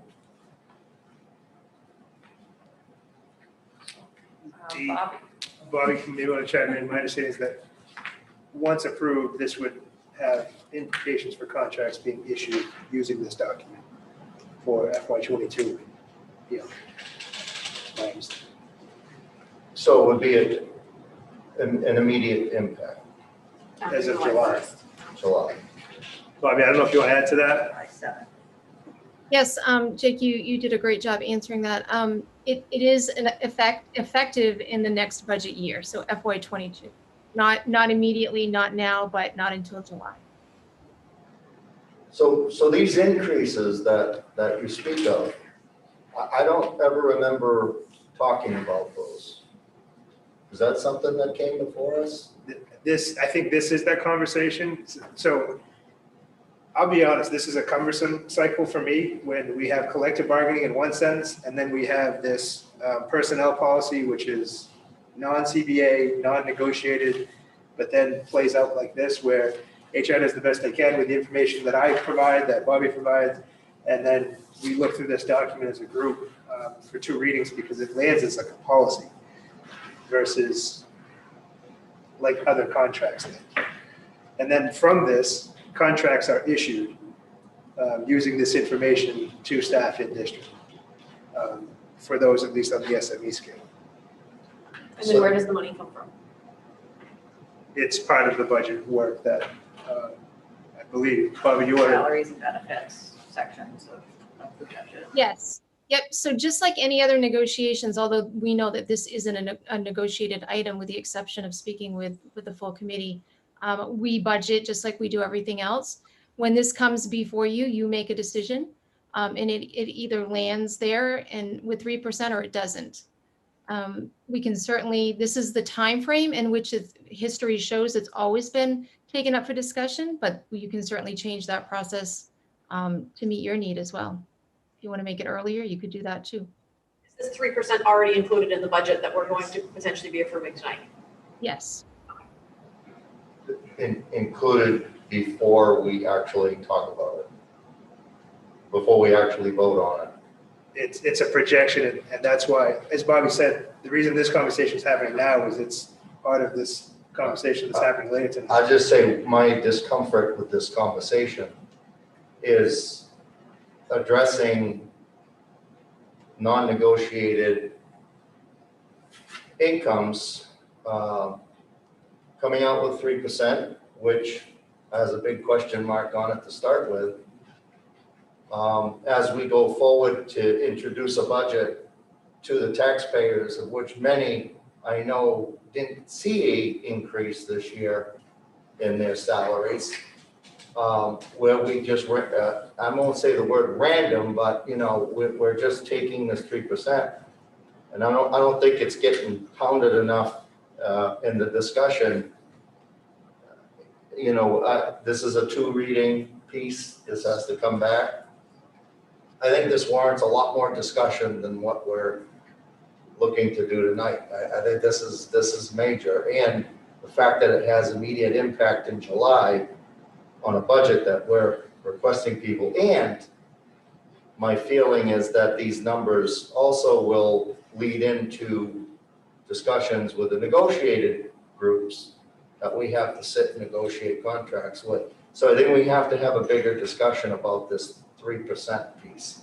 So it's bugging me. And given that it's just coming forward, no blame to anybody. It's just that it's coming forward, and we're in the middle of a budget thing here, and we haven't even talked about the merits of what 3% is, you know, and merits of discussions that Materials Collins has brought about, you know, in terms of is there a different way of looking at it. So I think we need, I'd be more comfortable with having this discussion more in detail at a different time. Yeah, I hope I was upfront with saying this is an awkward process. It's something that we've carried forward because it existed. But I would also add that when Member Whitlow mentioned that this is teetering on that negotiations conversation, I would say that it does teeter on negotiations conversation in that when we talk about specific positions, there's only one person doing that thing. So if we have a public conversation about, well, let's put money here but not there, we are talking about people pretty specifically. Maybe not using their name, but it's only one person that does that thing, or very few people. So just as a word of caution. But I do think it warrants a conversation. Mr. Evans. Chairperson, what was your question before? And what was the answer? Which question? About the comptroller? Oh, if we have a controller currently in our district, and the answer was no, we do not. So in other instances here, we removed that position. Are we planning to remove that position from this personnel policy? Or is that in our I think budget that- somewhere? Outside of the conversation we're having tonight, I think that we need to have a conversation at some point in the future about whether or not we need to restore that position and maybe hire for it, but I don't know if that's a conversation to have right now. Is that position in our FY '22 budget? Okay. What's our timeline for this discussion? When does this need to be done by? Well, I mean, I think realistically, it does have budget implications, so I would think that, well, if you have a date in mind, let me know. I know that we bring this to the city on The 13th. the 4th, well, the 13th, and then the 4th, so. So typically, the second reading would come, it could come as quick as the next meeting. So whenever the next meeting is, we can go. And while she's looking at that, I've seen this before from the side as a spectator, if you will. And I've seen this get a first reading and second reading, waive the rules and adopt all in one sitting. Very similar. Yes. I think we did that last year. I think we normally do that. I don't know that we normally have a second reading. Our next meeting's not until the 20th, next official meeting's not until the 26th of April. That's right. Just for context too, I had asked Superintendent Lilt and CEO Avery before, under our previous HR director, we should this under executive session, this policy, due to the labor rights that existed. So if that's helpful context for anyone, I don't disagree. I think it should happen in public as a general conversation, and then if things get sticky moving into, but if that's helpful for anyone to know. Mr. Majerus-Collins. Yeah, I would make a few comments. I agree with Member Ray both about the need for this general discussion to be held in public and for the school committee to be vigilant where anything might lead into a question of personnel to stop the discussion and move that to executive session. We shouldn't be talking about individuals at all. And my perspective on this has no bearing on any of the individuals in any of these positions. With regard to Member Potvin's point, I do think that this is a strange degree of timing, and I understand that, you know, this is traditionally when it's been taken up, but it is weird to be, to sort of have the 3% baked into the budget that we're voting on tonight, and any conversation about whether that's an appropriate figure, too low, too high, whether that's the way we want to approach it, is happening in the same night that we're adopting the budget that relies on that as what's going to happen. So I also would ask, without objection, whether Member Potvin and the Finance Subcommittee had seen this? No. I mean, I would also be inclined to sort of kick it to them, because I think that's kind of why we have a Finance Subcommittee to some degree. And I just want to reiterate my interest in moving away from percentage-based raises. And I'm fine with whatever the dollar figure is. Everybody here knows I'm willing to spend money on public education. But I think that shifting those dollars down the scale to the people who will make a bigger difference in their life, and frankly, 9 times out of 10, the people who are closer to students too. You know, I think that's a worthy endeavor. Everybody ought to get a raise. I'm fine with that. But the people who are making the least should get proportionally the most.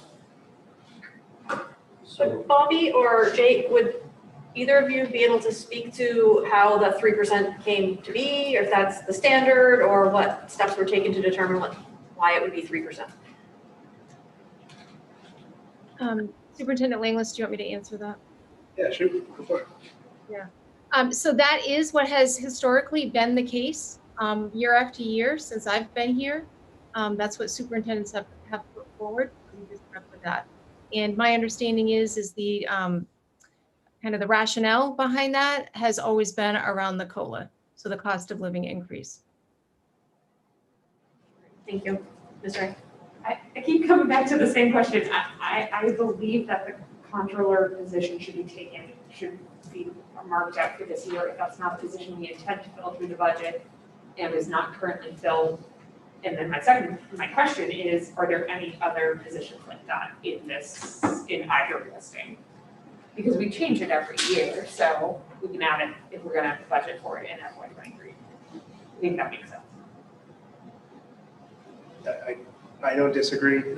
I asked some questions about those kinds of positions and looking to make sure that we're not carrying forward things on a piece of paper that we either don't intend to have or that we're budgeting for that we don't have.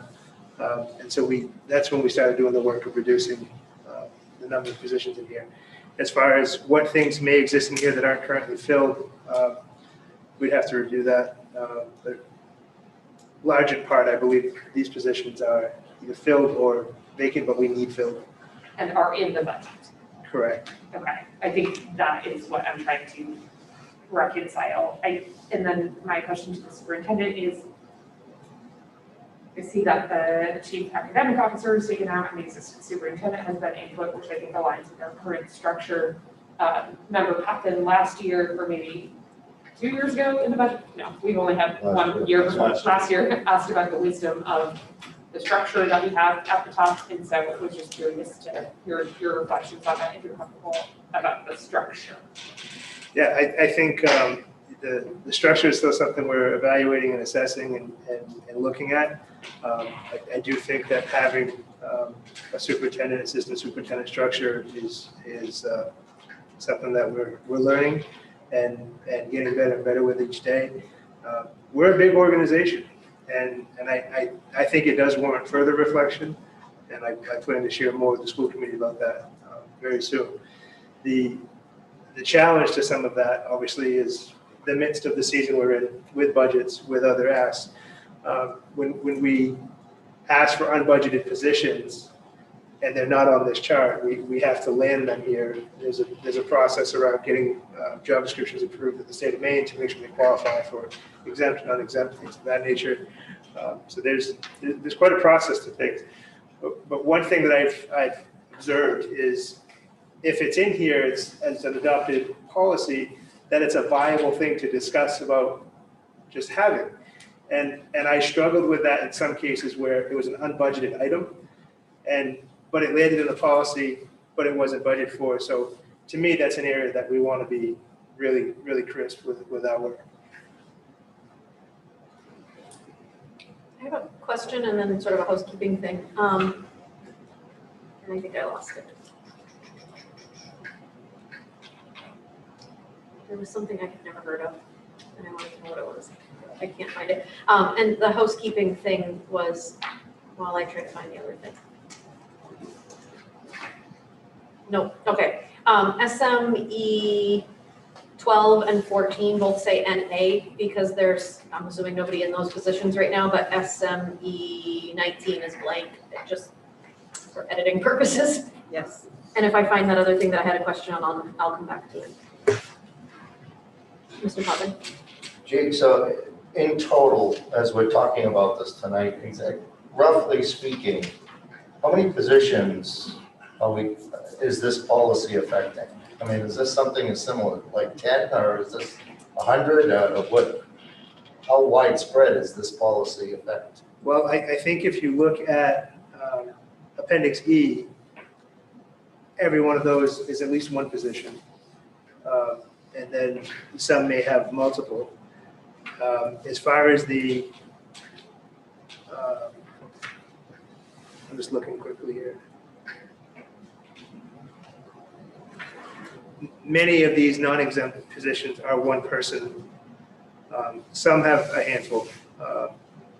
For example, language facilitator, we have multiple in district, but many of them it's one, but there are a handful. The administrative assistant one, we could have a handful of those folks. So, Bobby, I don't know if you have a rough idea of the number, or Kim, of people this will impact, just as a The a rough idea for me would be around 60 people. I would ask next meeting on the second reading, if we could have an executive session before the vote to discuss the individual, there's no individuals I want to talk about, just that talking about the individual positions, which can be seen as a certain person or whatever. I want to have that discussion and a deeper discussion about this 3%. Because I mean, if we say 2%, that does affect the budget this year, correct? Yeah. So I think we need to have that discussion. And tonight, just jumping at this, I'm not sure I'm ready and prepared to talk about it, but so. Ms. Wright, and then Ms. Whitlam. Again, reflecting on this upcoming budget, would the new athletic trainer, assistant director of athletics fall onto this scale and need to be placed in here? So, Kim is shaking her head no. So Or do they- proposed items that are new in the budget Yeah. are not on this list currently.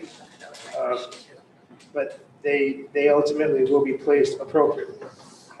Some new positions land here, some do not. But for example, we've talked about the specialist position to help start to backfill in that 5-year curriculum plan where Karen was once working.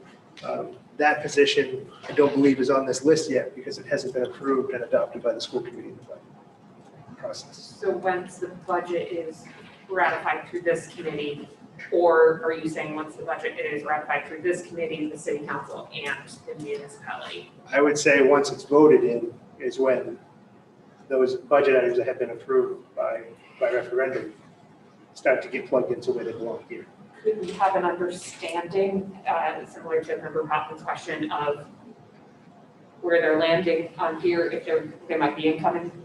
Yeah, so when we give you numbers for how much is that position going to be, we've at least taken a look to find out, comps and where they would land in this grid or other, depending on the uniqueness of the position. But we do that work. For example, when there was support for the new technology positions, we looked at, what do people make elsewhere? What do people make within our organization, our hierarchy, and where that lands. So the assistant director would get a little more than, say, the person, that's more a specialist at the school level. But we do have that metric. But when those things come forward, whether it's this budget process or an unbudgeted item, we try to bring that with us so that you have an idea what that number would be. And then once approved, yes, it gets added in. I think that adds to how many positions might end up being affected by this policy. Yes. Is more my global sense. Mm-hmm. I found the question I had. What is a project leader reading under SME 9?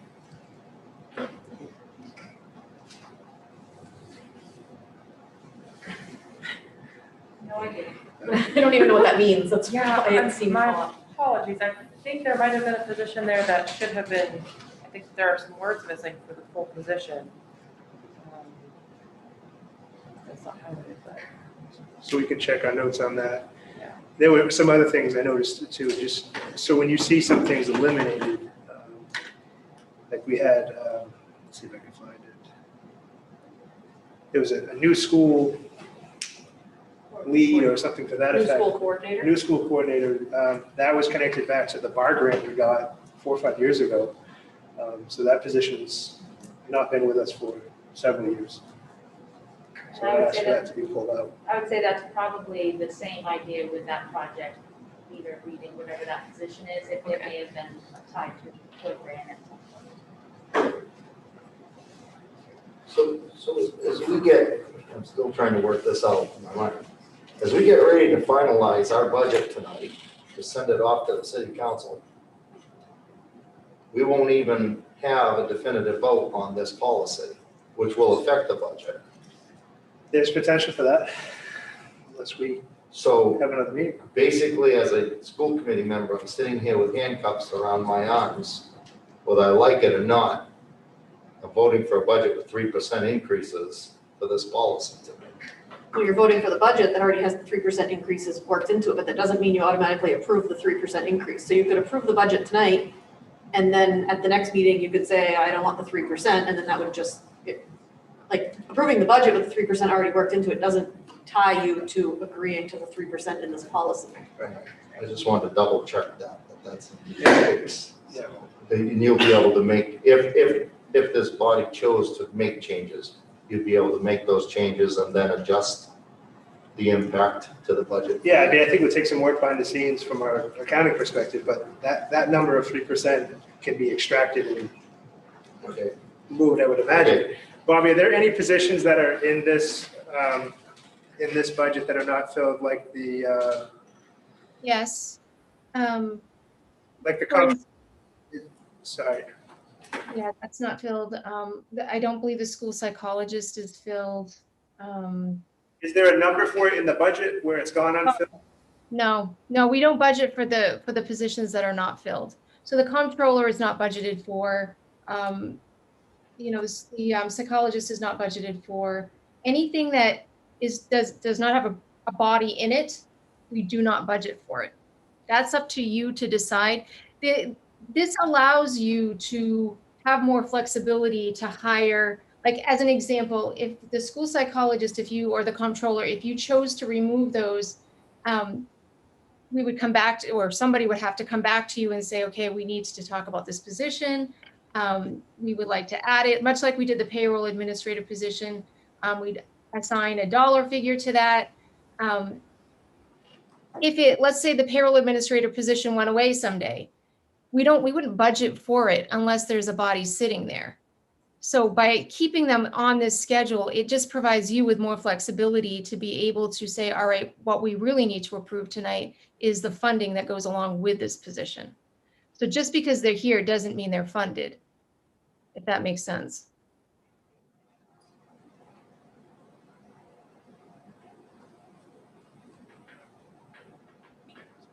Sorry, go ahead, Kieran. Yeah, I mean, I think that makes a lot of sense, and the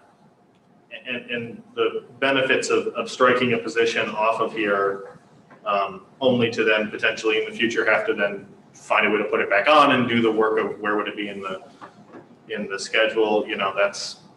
I don't see the issue with that. And I would also point out to Member Potvin, I very much share your concerns about the sequence of these decisions. This strikes me as a decision that should have been made so that we knew what it was going into the budget. But I would point out that if your perspective that perhaps 3% is too high were to prevail, that we would be looking at just additional fund balance, which you and other members of the committee have indicated is, a valuable thing, and that strikes me as not the end of the world. We had voted on a new position, sort of reassigning or absorbing the person, I don't want to talk about people, the store next door position that we voted on. Is that the community relations coordinator? How is that titled? That is.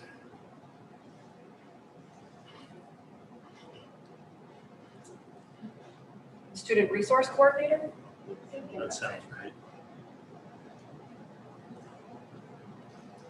I believe it's the student resource. Okay, I just wanted to make sure that was in here somewhere. Bob, do you know that that new position that was unbudgeted, that was approved earlier this year to help with student resources, the title of that on this sheet? Yes, I believe that's it right there. Student resource coordinator. Thank you.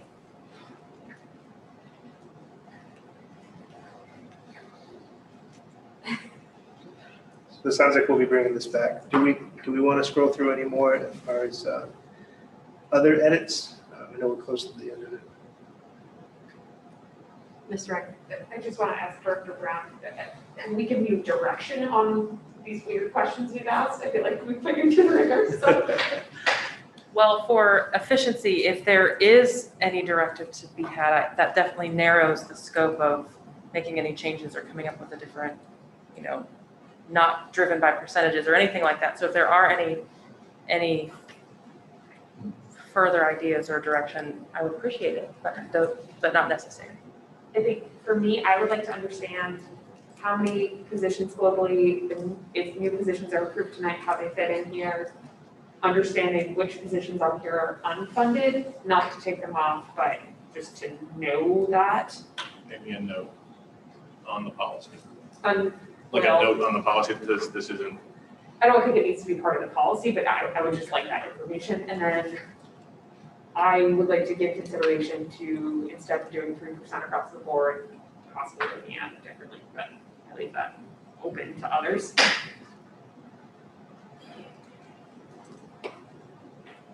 Anything else?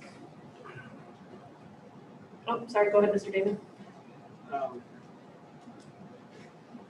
I guess, along with Member Podman's concern, and not to isolate this to any individual category or anything, but what I'd be interested in was if we said we took all of this personnel policy and we said a 3% increase across the board equals how many dollars? And a 2.5% increase equals how many dollars? And a 2% increase equals how many dollars? Because I have no idea what this total policy actually costs the district. I realize this is the administrative brain trust of the district, and this is important to sustain.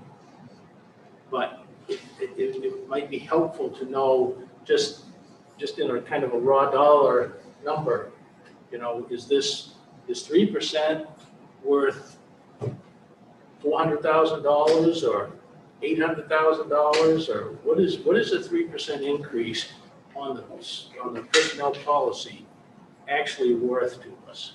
Because that might, if we bring it back, we might be able to say, okay, that's acceptable, it's not acceptable, we'd like to pick a different number.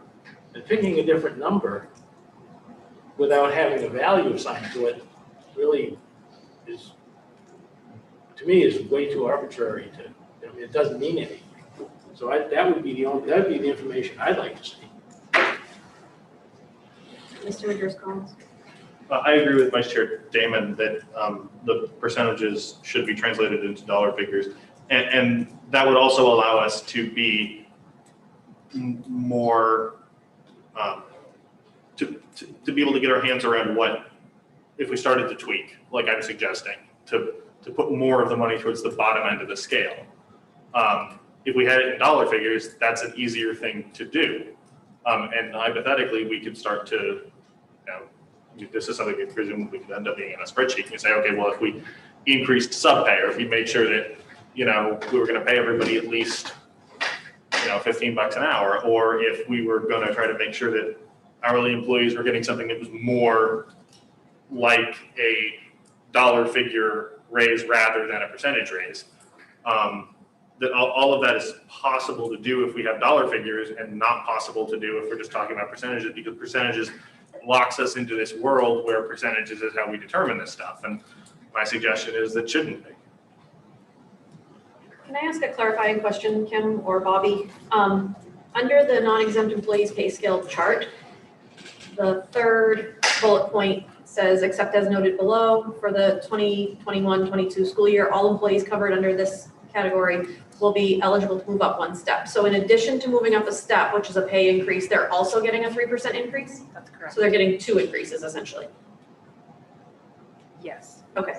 So they're not getting just a 3% increase. They're getting an hourly increase and then a 3% on top of their hourly. Unless they are at the top of the scale, or if they were hired within the window where they would not be eligible. All right, thank you. Ms. Wright? I have more global questions, and I apologize for them in advance. So what is the benefit of having this separate personnel policy that is not negotiated rather than moving these folks into CBAs? Is there a benefit, or are we just driving I think ourselves that mad? is a good question. It feels like we're just driving ourselves mad, and they don't have representation in the same manner? You know, I have other questions once that one's answered, but. Yes, I think more globally that years ago, predating all of us being involved with the school committee or superintendent work or whatnot, this was created to start being able to place people where the then superintendent wanted to or felt appropriate. And some of the language didn't line up from a CBA perspective. And I believe that's how the personnel policy initially got adopted or brought in, because there were all these categories that didn't land in CBA areas. That's my recollection from, again, sitting on the side many years ago. This has been in play and adopted on a regular basis annually as far back as I can recall, at least 5-7 years. I just feel like we have very strong CBAs and collective bargaining units, and I think that is great. It seems like this group of people, give my language, but get screwed by a school committee when those units have certain protections. Yeah, okay. I've had my own conflicts with this. And then my secondary question that's slightly more global is, I was trying to scroll through quickly and see, but I can't quite tell. Does it say when this, so like the administrator's contract has to be adopted by like April 1st or something, so that decisions about contracts can be made. Is there anything like that in here about continuation of employment since this is approved year to year?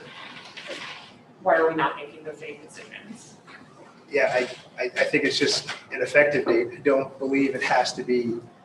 I don't think it has to be done annually. I don't think there's a written expectation for issuance of contract. Bob, is there anything in here about the number of years on any individual contract in this document? In this document, I don't recall, no. The employment agreements, yes.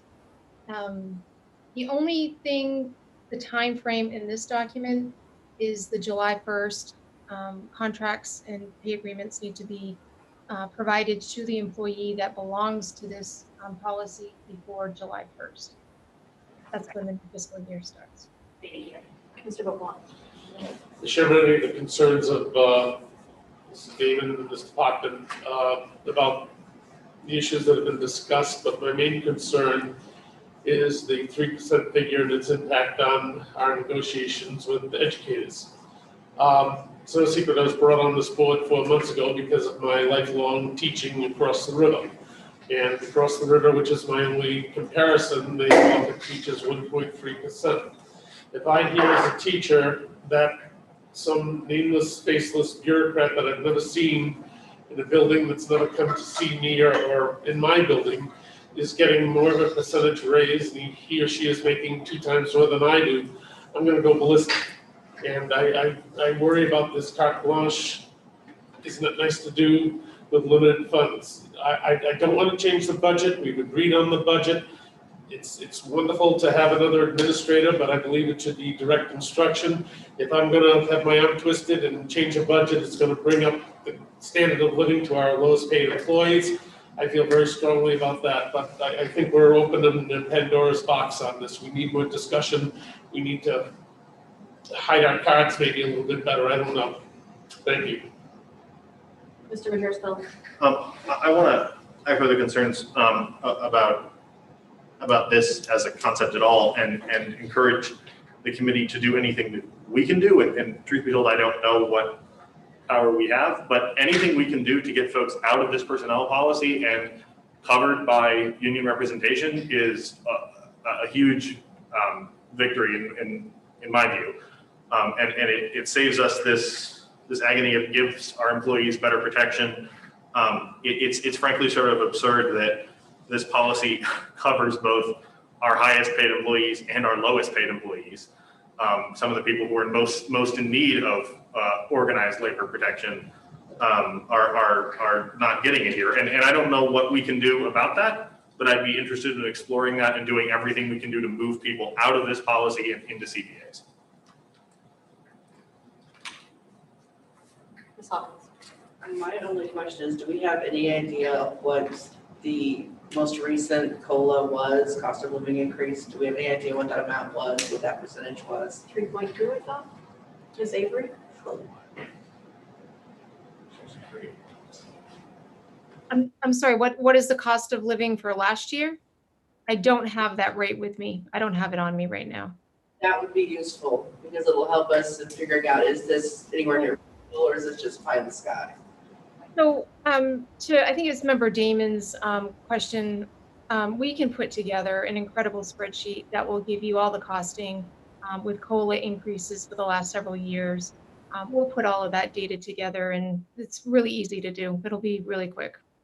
So it can be definitely be ready for the next meeting. The 2020 cost of living increase was based on the 3.12% average increase in the consumer price index, 3.12. Social Security was 1.3, but people on Social Security don't get much. Sorry, Ms. Wright.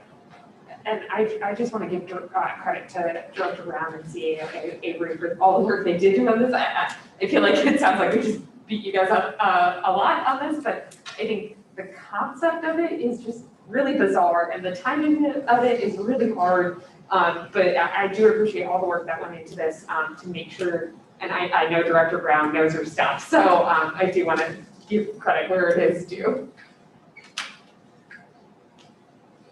Somebody else have their hand up? Someone? No. I guess so. Did you want to speak? Me? I just had a comment on an earlier portion of the conversation. There is a section in the policies that talks about the committee reviewing salary recommendations annually, so each year. So that's the only language that we just note. And last year, this was adopted on the 20th of April, I believe.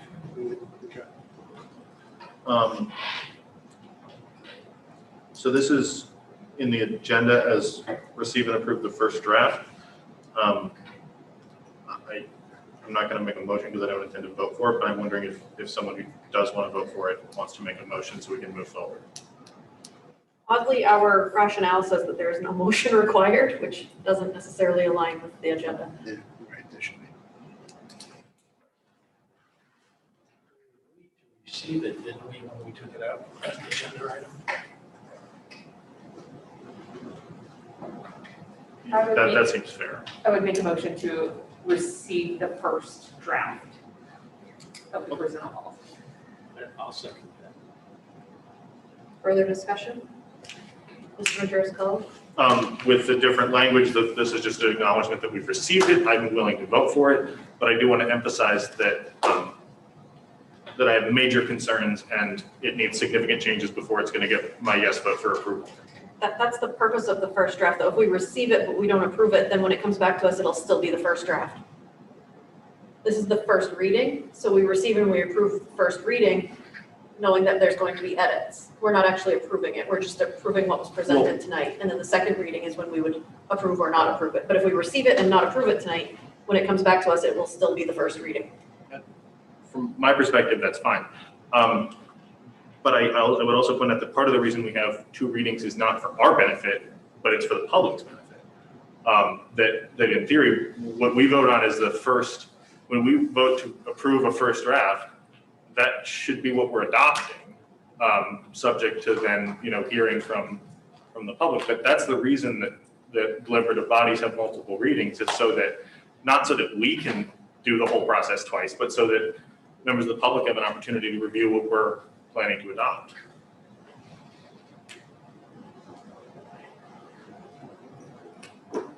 I just feel like receiving and not approving is very odd. It just feels really procedurally strange. Approve it? I think so. So then why are we receiving it? Why are we doing anything? If we're not going to do anything and next time we have it, it's going to be the first reading again, why are we doing anything at all? No idea. Ms. Wright? So my intent in making that motion is to acknowledge the work that has been done and give staff more time to come back with us. If we receive the next draft and everyone's like, yes, I can't wait to vote for this, we can waive second reading at that point too.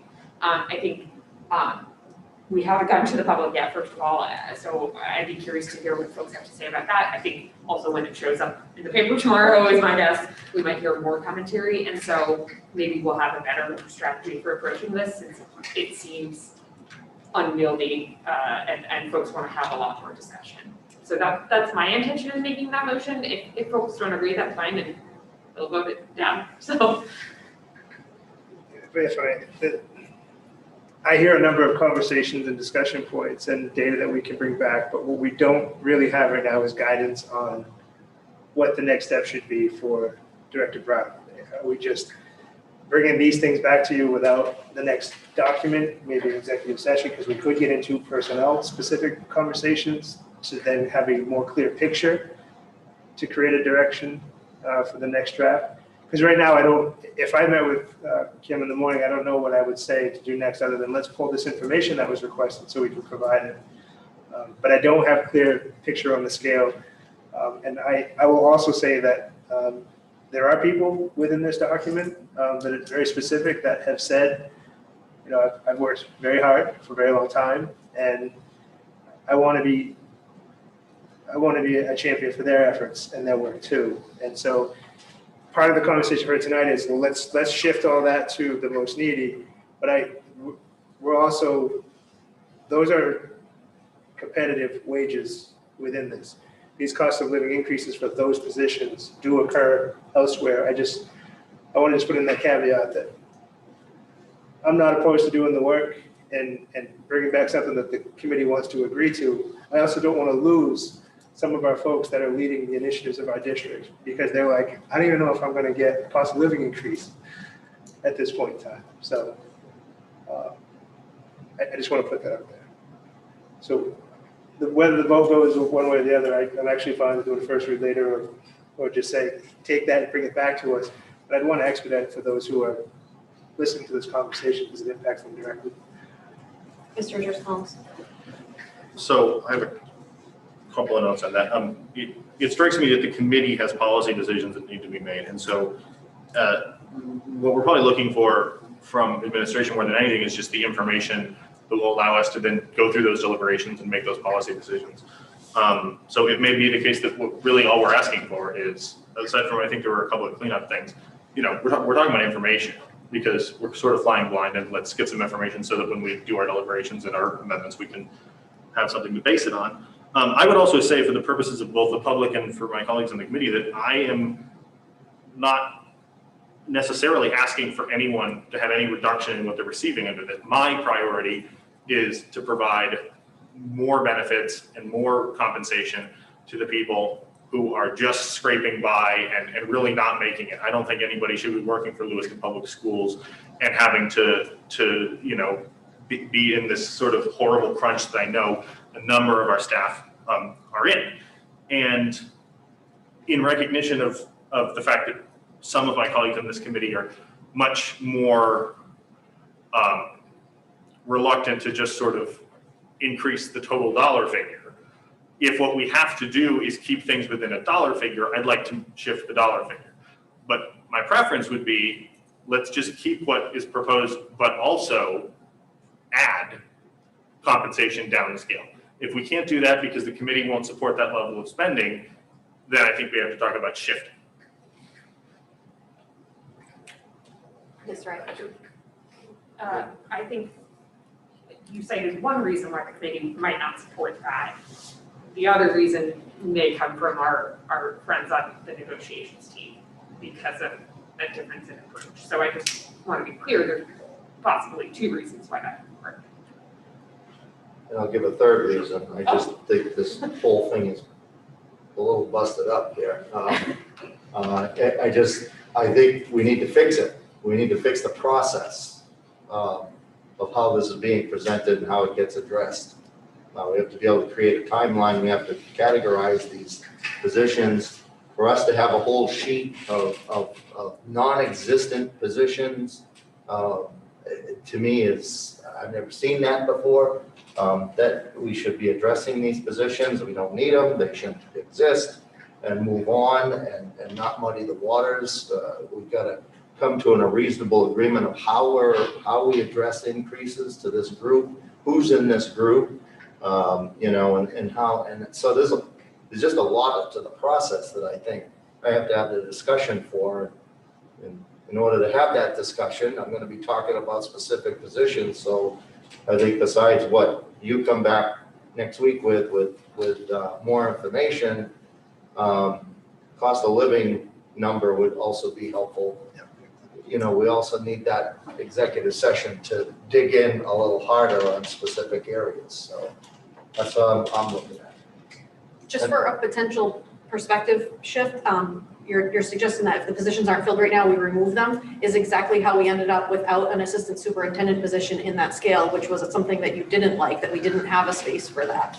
But that's how we ended up there, because it was a position, it wasn't technically filled, it was eliminated, and then you saw the aftermath of that. Yeah, I get what you're saying, but we never had the discussion about the assistant superintendent. It was always Previous put committees off. did. Right, Right. so the triad that existed, so, you know, if we get to a point where we're gonna have a discussion about one of these positions, I assume we should put that thing in there and move on and just adopt it, so, and I think that's, there's something about having positions listed on some professional form that are not filled, that tells me eventually there's gonna be people in those positions. And that's what I kind of wanna step away from that. You know, we should focus on what we need and establish it and not take a look at our grid and say, well, you know, we got this, we got that, we got this. I just think it's disconnected in many ways, so.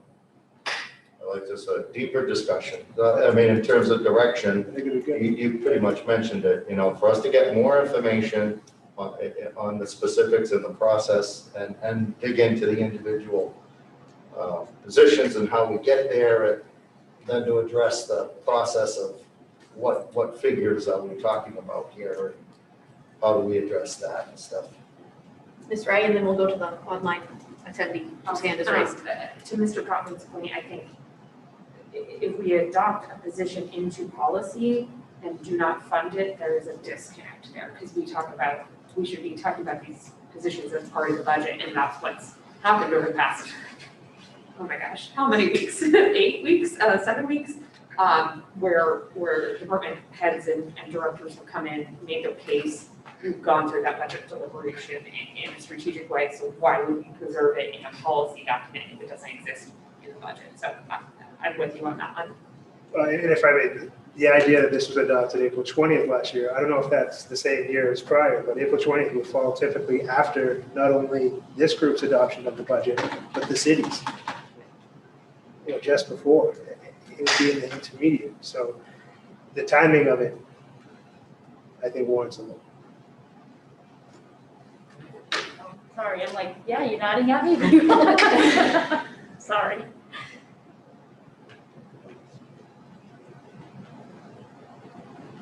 The attendee who has their hand raised, you're welcome to speak. They're muted. They're muted on their end.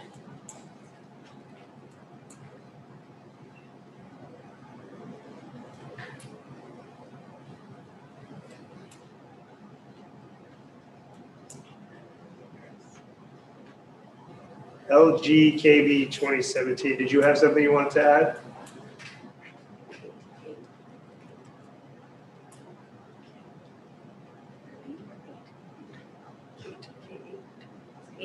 Kate, you there? Oh, it's a K. Sorry. It's a phone model, so they're on the phone. Oh, I see.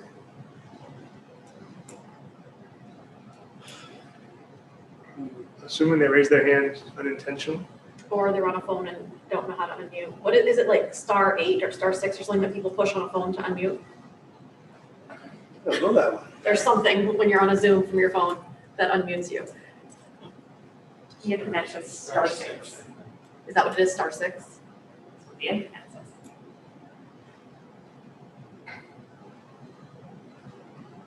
It does not appear to be working if they're trying. please feel free to email the committee your question. We'll do what we can to get it addressed. Oh, I just did the wrong thing. I was trying to unmute him. Okay.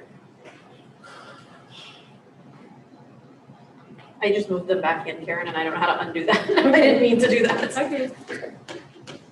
Okay, any other discussion from the committee? Is it possible to lower the hand to see if they raise it again, or if it's just kind of? There we go. Okay. So just kind of point of order, we do have a motion and a second. The note that I grabbed on the motion was to receive first draft of 2021-22 personnel policy. I didn't hear approve in the original motion. I want to make sure that we are taking the appropriate next step with that motion. That was your intention, to have receive it and not approve it. Correct, and it would move forward the, typo, the edits, no, grammatical, there we go, edits, and give us time to receive that further information, hopefully via email, before our next. Yep. So point of order, would it make more sense, because the motion is on the table, would it make more sense to table the motion now? Either way, I think it's coming back to us in the same way, regardless of how the vote goes. Either way, it's coming back to us, and either way, we're gonna have the same discussion. I'll withdraw the motion. Yeah, I don't know whether we just table it so that we know it has to come back. I think if you withdraw the motion, we can bring it forth on I trust an staff. agenda to do a first read again. It feels like that's a better way to approach this than just feel like, are we approving this tonight or are we not? Because we may do some significant work in this area. Sounds good. Feels good to have, feels right to have a first read, not only for the committee, but for members of the public who might want to chime in. All right, so So we're done with motion's that. been withdrawn. Correct. Okay. Agenda item, sorry, you want to take a break? Okay, yeah, unless anyone's opposed, we'll take a quick break.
or agenda item number 10, to discuss and adopt the 2022 budget.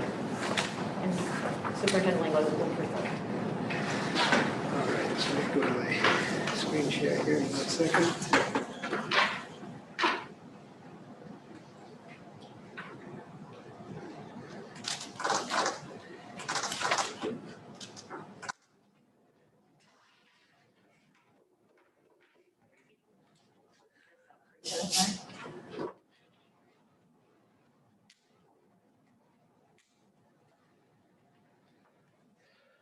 All right, so I want to take some time tonight to walk you through several things. As we've been doing, kind of give you some precursors, but we had some questions that came up last time. We'll try to get you some answers, and we'll share those. And also, I don't want to be wasteful of paper, but I really think that some of the discussions that we're having at this level really warrant the ability for you to be able to go through them. I did also share them with you electronically if that suits you better. Without further ado, I will jump in. So tonight, I want to provide you with updated documents, which you have. Review the answer to questions that came up last week. Sorry about the redundancy in this. Explain the adjustments made to work towards reaching that goal of a 75-cent increase in the tax impact in the FY22 school committee version of the general fund budget. Answer any questions that come up, and with the intent of seeking to adopt the FY22 general fund budget, but also to note that with this process, there's also a motion to adopt the adult ed budget. So you have that documentation as well. So one of the first questions that had come up last week was, what is the tax rate impact by calculation? And I'm sorry if I didn't phrase that right question-wise, but we started to have conversations recently about, okay, so if we reduce the use of carryover funds by X amount, what will that do to the tax rate? If we don't reduce it by that amount, what will it do to the tax rate? And so working through the calculations, for every $500,000 increase from where we are right now, or decrease has a 25-cent impact. So, for example, if you decided tonight to restore $500,000 of the unexpended carryover funds that we reduced from 5.9 to 4.4 million with your directive last week, it would have a tax impact of 25 cents. So if you want to put it back, the impact would be 25 cents up. If you wanted to pull out 500,000 more, it would be 25 cents less. So, sorry, another way to put this out would be 1 cent is $20,000. $20,046. Okay. This year's calculation. I'm not sure what last year's was if that comes up. So question, I put 2 and 3 because they kind of paired together, but Ron was asking questions about the debt service and how much of that is equated to what we came to be at $11.38 for a school number for a tax impact. And so looking at from a total perspective of $11.38, the math of the existing debt service is 68 cents or 5.9%, again, of that whole, that 11.38. And the expansion is roughly 50 cents or 4.3% of that whole. So when we look at it from a debt service perspective, the items that have been shared with you from a revenue perspective, it makes up roughly 10.2%, again, of that whole tax impact.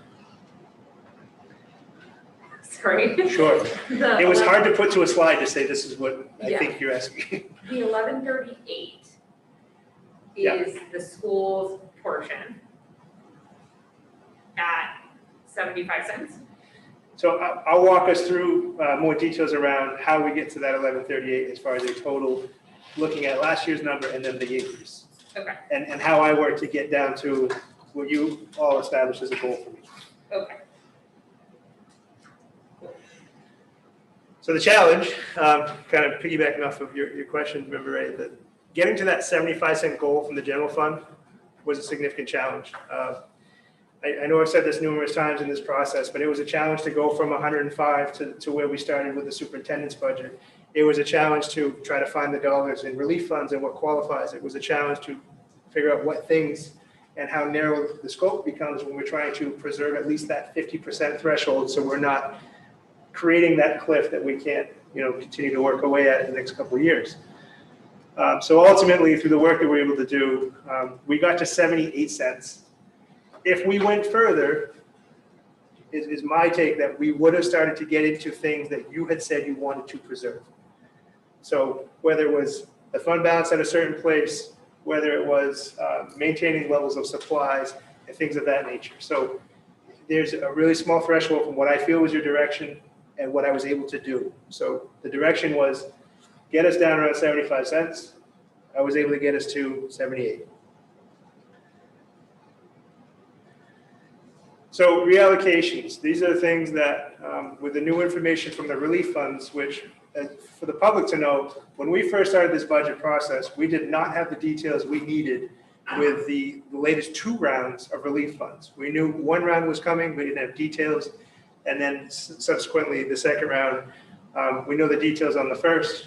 We assume details on the second will be similar with some percentage restrictions, but we don't have that all in full just yet, but we're starting to decipher it. So knowing the guidance of the committee, this is not all of the reductions. This is me trying to group them together so you have a sense of it. On the left side, I put in full. These are items that were one-time purchases, new things, things that are in full. So we didn't take a percentage of any of this. These are just straight up, this is how much we had that we could move, and we took all of it.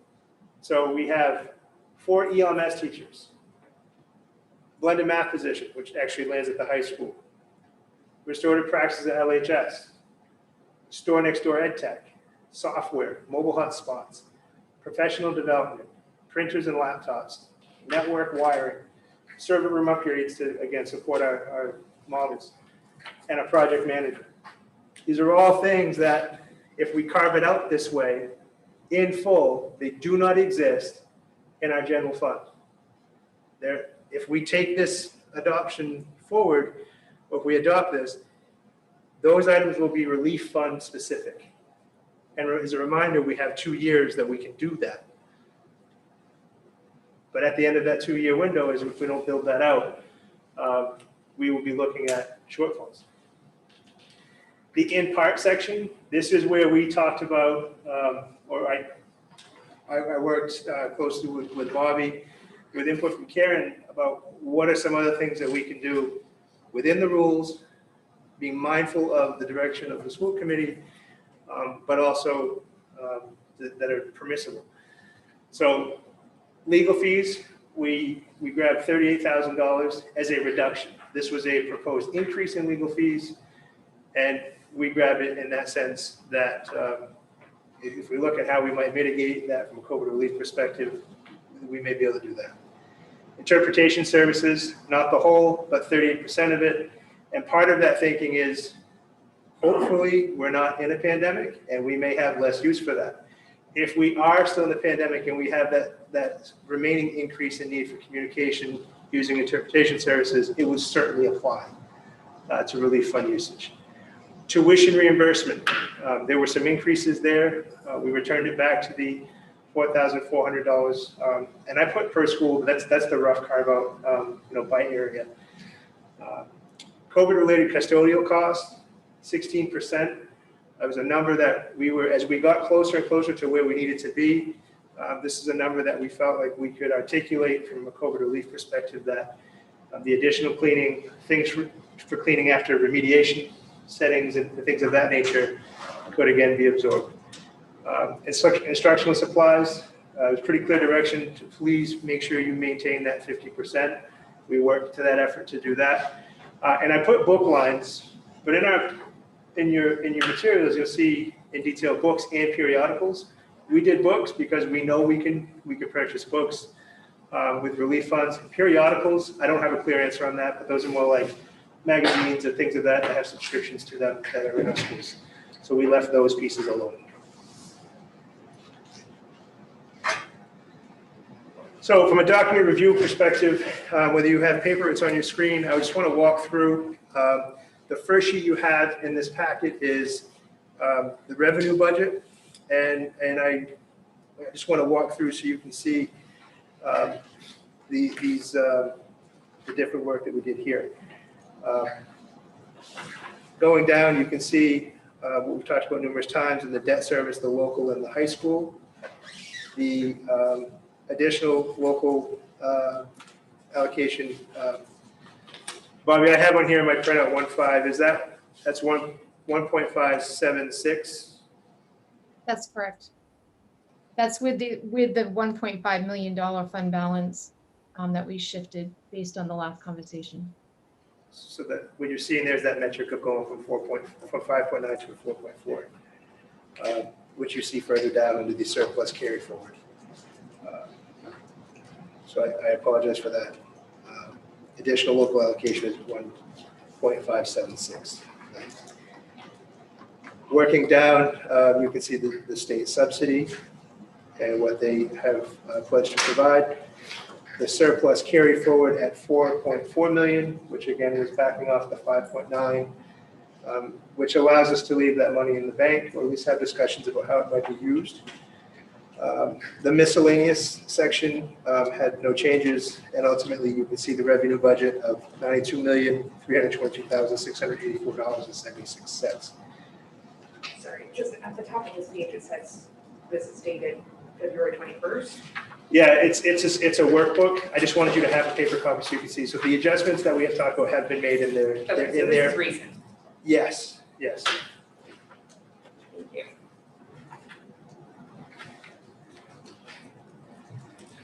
And then if we go to the next page, we have the article summary. These are expenditures. If anyone has questions at any point in time, please feel free to give me a shout. You can see I want to talk about the columns as they go across, because the blue section is really what we're talking about now. That's where we're at today. Whereas the next section to the right, the FY22 superintendent abbreviated budget, those are the numbers that I brought back when we started this process. And so the blue includes all of those other adjustments and things that we've done. What is not included in here, and I just want to be upfront with you about it, is the items that we moved to relief funds that qualify. They're not listed in this expenditure workbook. Just so you know, they do exist. As we talked about prior, that we'll be able to secure these things with this funding. I just want to be upfront with you that it's not. You won't see those things in the general fund, because if you did, you'd see that, for example, items that were added back. That $1.16 million would show up here, and then Bobby would have to do a lot of work to plug it in, only to take it out. And because we're not using the general fund for that, I just wanted you to know that you have other items that have been requested that we've talked about securing with relief funds that don't land on this sheet. This is general fund items only. I also want to build that out, so when you talk about, I think it's been pretty clear that the will of the school committee is to make sure that the general fund maintains a certain level so that we don't have a cliff that is impending, even though there's an opportunity to use some relief funds. So working down that sheet, as you look at the columns, again, blue is where we're at today. FY22 to the next column is what I brought early March. You can see a differential in the next column, and then it goes 21 and back to 20. You can see the overall. If you flip to the next page, it works its way down. Something I'd like to just make sure that we're talking about, in Article 9 under facilities, you see that reduction of 748, 618. That's a big reduction. That's where that 60% of relief items, and then some of the other items that we knew we could use relief funds for landed there. That's a significant reduction. I want you to be aware of. Yeah, Ms. Rick. So the only addition I'm seeing from the superintendent's proposed budget to the school committee budget happens in Article 6, Office of the Superintendent, for $136,000. Can you remind us what that is? Yeah, that's a correction of moving the assistant superintendent to the office of superintendent where it should be, instead of being a curriculum where it probably was miswritten. And can you remind us where the SEL coordinator landed in the article when it was moved from Title 1, Title 4 to general fund? That's in Article 5, student supports, student staff support. I believe, Bob, is that accurate, just to make sure? Yeah. And then, so as we work down, we come to a place of the $92,398,800.50. And that translates all the way over to the right at that 4.27%. Following that, we have revenue and detail about adult ed service. Happy to answer any questions about that if you like. Their overall budget is again, if you get down to that last page, $808,000. And it's a 2.65% increase, which I wanted you to have in your hands so I could point it out, because when I talk about the whole, I'm going to be including adult ed, but I just want you to note that that minimal increase that we talked about prior was really around a couple of people that took benefits this year for their family. So I wanted you to be aware of that. So part of what happens is, as you look at these, you start to think about, at least I started to think about, what are some of the options? What can we do here? And so I want to put on a big screen the tax calculation. So with the handouts and the forms electronically or on paper that you just looked at. Go ahead. Sorry, before we get there, so your revenue doesn't match your expenditure because the additional local allocation doesn't have the $76,000 in it? Correct. Okay, thank you. Yeah. And that was, to be honest, I want to give you a clean copy, and that number was down below, and it was a formula, and I took the number below because it wouldn't have made sense by itself, and I forgot to go put it back in. So the carryover fund balance, as we're looking at this, is at that 4.4, which, if you remember last week, that's what we talked about in that option 3. The additional local allocation is that 1.576 million that I pointed out on actually what Alicia just asked about. The general fund increase is 78 cents in this model, and adult education is 23 cents, which again is not new, but as far as budget process goes by articles, this is where this gets inserted, which would give, as presented, the FY22 total of $1.01 with a total tax of $11.38, which last year was $10.37. So one of the things I want to point out to you is that adult ed, that 23-cent piece is an ongoing number that often doesn't get talked about too heavily, especially when it's a very small increase. When you bring this to referendum, it is absolutely part of the conversation. I didn't want to surprise anyone with saying we're going to be at a number and then not have that 23 cents in there. Jake, that's not necessarily representative of an increase, right? I mean, that number has been existent. I mean, we're only looking at a $20,000 increase in the adult ed budget, which would only be a penny.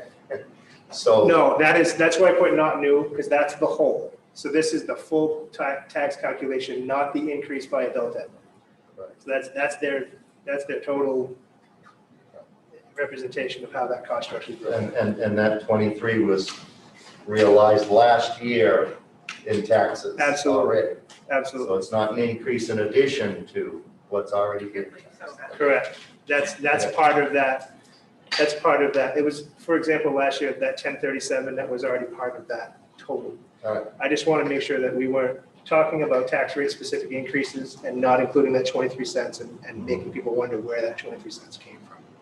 But again, that's not new, and they have a very, I'd say, very responsible, very small budget shift for that. So then I got to thinking, and trying to talk to people about what are some other options. So I wanted to bring that 25-cent conversation into an overall tax impact conversation. So this is just a hypothetical. So you could reduce the tax rate calculation by 25 cents. The inverse is you could also raise it with that $500,000. So looking at it right now, if you took that $500,000 and you used another $500,000 of carryover funds, which still leaves $1 million roughly in the carryover, Your additional local allocation doesn't change. Your general fund increase goes to 53 cents as a reduction of the 25 cents. Adult education, again, not new, doesn't change. And then your FY '22 total would be 76 cents, which would be a total tax of $11.13, again, for that 76-cent increase. So that was how I was trying to work to get to the 75 cents that the committee directed us toward. And as we got closer and closer to that number, we had to go into places, again, like maintenance, or like we've talked about tonight, in some tough areas around what positions in which places. That's where we landed. I will say very clearly to you now, and I will also say it to the city council with whatever moves forward, if we go any deeper than this, it is active personnel. I don't have other places to go while following the guidelines that the school committee has provided. Where is the debt service on the high school expansion? I did that early on. Let me go back. So that's on your revenue sheet, but it represents 50 cents again of the whole, not just this year's increase, but on the whole, the way it's calculated. So we want to carry that 50 cents forward in addition to what you're presenting for the 75 cents. No, so the 11, on this slide, that 11.13 would include, that includes debt service. That would be our tax rate if we went with that option as proposed. What you have in front of you on your printouts is this option right here of 11.38, which is a growth of $1.01. That's right.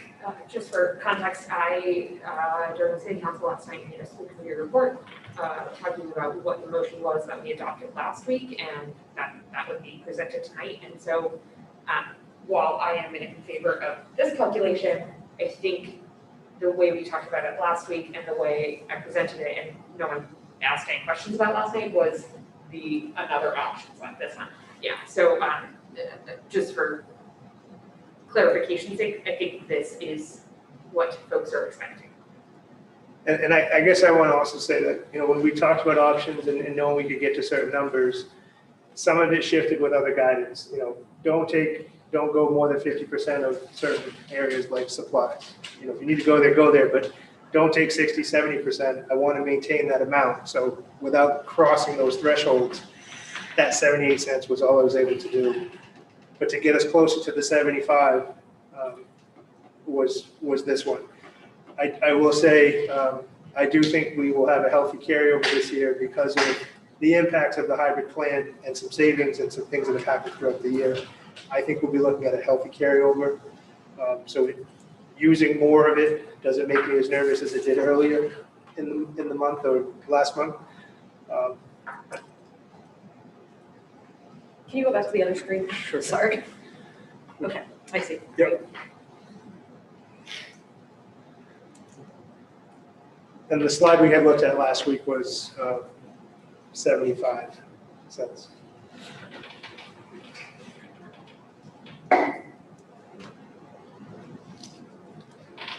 Ms. Hawkins. The paranoid Wednesday the shoe to drop person in me says stick with this because that's just the way I operate. The thing is, I'm afraid if we go to that second slide with that additional 500,000, we are talking anything below that. We are cutting people we are actively employing right now that we need. And I would rather be here and have that to fall to. Because the last thing I want to have to say to anybody is, sorry, the city's saying we need to cut more and sorry, you're out. I'm not gonna say the word I'm thinking. I understand taxes suck. They suck for everybody. It's across the board suckage and just accept it. But you can only cut so much fat before you start losing things you need. There's no fat here. In my opinion, that little bitty bit that keeps you from cutting off things you need. And I don't feel comfortable with the second one. I know that's what people would like to see, but it puts me too close to the edge. And I know how easy it is to slip over that edge if things don't go the way we're expecting. That's just my opinion. Can you hold them side by side, just because my brain is not, there's no way to do that, is there? Give me a minute. Go ahead. I can Mr. Majerus Collins. I agree with Member Hawkins. I think that the responsible thing to do is to build in that leeway and to allow us to have, the money that we need. I would point out to the public and to my colleagues that, when it comes to public education, you get what you pay for. And I think, I would hope that folks have an aspiration to have this district be the best district in the state of Maine. And, that's going to require investment and that's going to require commitment, but taxes are the price of living in a civilization, living in a society. That's how this works. So, that's my bit on that, but I wanted to ask about a couple of other things. Earlier on, you made mention of moving the restorative practices at the high school to COVID relief. Is that a second restorative practices position, or that's the one that we talked about over the summer? That's the initial one. Yeah, that's the one. So I would be strongly opposed to that. We made a commitment last summer to shifting funds, and now that shift still occurred, but it was permissible with relief. So so yes, but it also still funded, just not in the general fund, but then other reductions still happened. But earlier in this process, there was a conversation about putting that into relief, and it was a second position.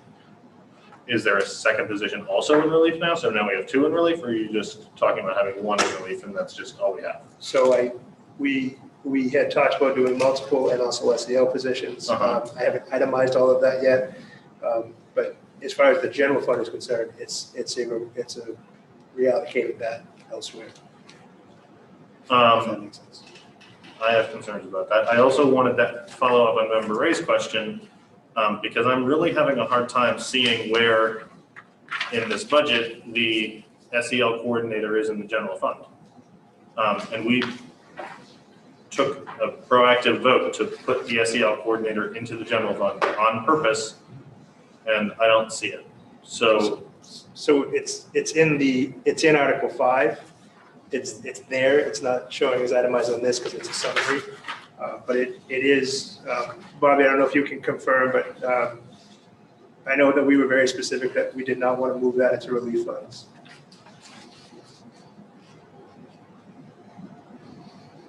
Yes, it's in there. I do, if I could, Superintendent Langlis, go back to the restorative, that is in the general fund. We did reclassify, if we recall back when we had the SRO conversation, the school committee took a vote, and the reduction in the third SRO at the elementary level was to be used for the restorative position. And so through this process, we moved that out of the SRO budget line, and we put it into LHS. So there is one of those in the general fund, and then the second one, will come by you and Karen if you both decide to put it into relief funds. that's very helpful. Thank you so much, Chief Avery. That's an important assurance for my purposes. Is it just a function of there's so many numbers moving around that we wouldn't disguise in terms of the SEL? Because I'm only looking at reductions off the superintendent's budget, but I understand that that's a macro net number that can disguise a lot of smaller changes. Is that fair to say? That's fair to say. There's so many Yeah, moving parts. I figured, you move 200,000 and then you add back 80 and that's 120. It looks like a cut or a reduction, but anyways. Okay, those are my questions. I'm good. Ms. Wright. So for me personally, I echo the sentiments of my colleagues, so I think what we should carry forward is the 101, and I think if we run into a situation, then we have room to work with. It is my philosophy at this point. I think we have taken a responsible approach to this budget every step of the way, and I think explaining that our fund balance does not have a policy associated with it, and we are trying to build a fund balance, and before we get to the policy moment, it's going to be helpful in the conversation with obviously council, about the public, and then with the public and the council, talking about preservation of positions and also lessening the tax impact at the end of the COVID relief funding too. So I think the 101 still feels responsible to me. It didn't quite get to the 75 cents. I think that was aspirational, and you've worked this in 8 different ways, and Bobby as well, Chief Avery. And so I appreciate all the work that's been done on this, and I would be comfortable moving forward the tax calculation slide. And I did modify that so you can see both sides by each. So the way right column, or far right column would be with $500,000 usage of carryover funds that we left in the bank, if you will. Mr. Butler. Jake, I want to talk about the wording of additional local allocation, Yep. 1.576. So last year in the budget, after we had to reduce everything for COVID, it was still an allocation of 214,000. And you're requesting the 1.57 million this year. Yep. To me, that tells me that's 1.2 and an increase. So wouldn't the taxation be based on the increase rather than what the allocation is? Because the 214 from last year is already in there, already in the tax rate. So the way the additional local works, at least the way that I'm reading it, is the state decides what the foundational allocations. So when they say, we're going to give you 65, actually, if we look at our revenue sheet in the very top, that very first item, that foundation allocation, when we get that formula from the state, they say, we're going to give you 65, which is about midway down. And the city's responsible for the 18 plus. And I know you know this, we've talked about it. I just want to make sure everybody else has a sense of it. So what we're saying is, on top of that 18, which is expected from a state model, we're asking for that additional 1.576. Right, I don't disagree with that part. But in the tax calculation, 214,000 of that, of which the state has said will be part of the new allocation, is already part of our existing tax rate. So it wouldn't be increasing that 214, and 214 already exists from last year. So a few layers to that. One is, yes, but the difference of $144,000 in the foundational allocation was the state's decision. So if you look at last year's, that very top line of the 18.5, the state decided it was going to be 18.3 change, which was a $144,000 reduction in our expectation locally. So when you look at that 144 and then also the 214 that we did have for the growth last year, and pair that with assessed value, which changes, that's why that factor, that divisor changes every year, and look at how that flushes out. I'm not saying you're wrong by any stretch, I think you're right. But that 214 as it carries forward in that amount, it can look like a difference maker, but it's without calculating assessed value shifts, tax rate shifts, and EPS. The world that I live in is that ED 279 formula that we wait for it to come out because it informs all of those numbers. Right. But ultimately, with the local debt service and for the high school expansion, at 1,005,000, along with the additional allocation of 1.2, it's a $2.2 million increase. And that tells me that that's roughly, if we go by what you said, the $20,000 per penny, is roughly about $1.10 on the mill rate. But we did have the additional GPA subsidy that went up 1.3 from last year.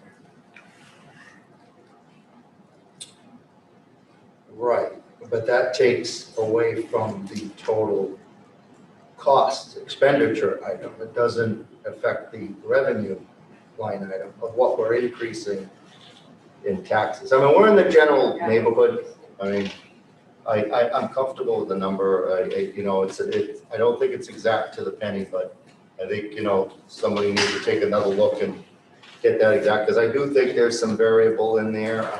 It may not be as high as what you're saying. I think there's room. We did, Bob and I met with Heather Hunter from the city this morning to just review these and talk about our calculations. So they were guided by her, but I will say that it's with her guidance that I came to these numbers. And so that's really, but I would say disclaimer that Heather could be watching right now and saying, Jake, you're off by a penny or two here. Because that finite number has other pieces that hinge on it, including what the city does ultimately in their budget process. So I would just throw this out. There's only one thing that's sticking out at me. Yeah. And that's what we talked about earlier. Where we committed as a committee to make this ELL upgrade work. The importance of that second administrative position, I would ask the committee to consider. I'm comfortable with what we're doing with the carryover in terms of leaving money in the fund balance. I think even $1 million is comfortable moving forward. We recover $3 million over 3 years. We're in pretty good shape, a lot better shape than where we are today. I would only ask that $150,000 of that not be taken, so that it would be a carryover of 1.350, $1,350,000 to be used as carryover, and that $150,000 is designated for that position along with the equipment that would be supporting that position. I'd ask the committee to consider that. So some of that equipment is in the funds, but I think that number is a reasonable amount for what's going to be needed if we bring that position on. Just quick math.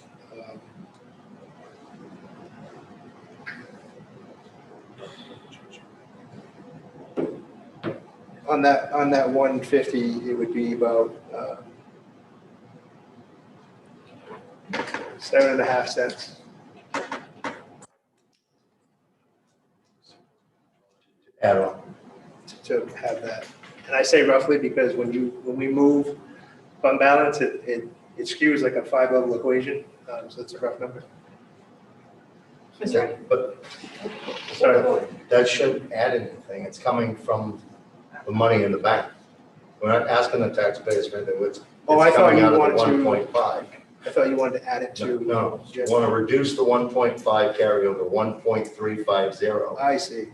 And use 150 of that, because I'm really comfortable with 1.3. I think that's a hell of a number that we're able to secure and move forward. And move that 150 into existing budget because of the importance of what we're trying to do with ELL. I don't want to fool with the COVID funds on this one. I think it's very key in moving forward. I like that plan. Another thing I was going to ask about is we took out SEL coordinator from some title fund. Four?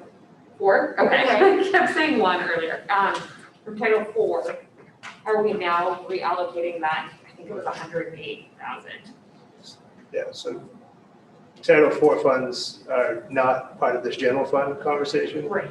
It has obviously a general fund impact when we move that, but it will create some space in Title 4. Is that what you're asking? Yes. Yeah, it will. Okay. So The rules around those funds would definitely lend more to Karen's expertise, but. So some of the ESL positions that were suggested or asked for we'll go back. could potentially go in there. Okay. Or they would also fit within the ESL funds as well. Okay. I'm just also wondering if an assistant director could be stashed there for a year or two until, Title IV wouldn't cover an ELL assistant director. okay, thank you.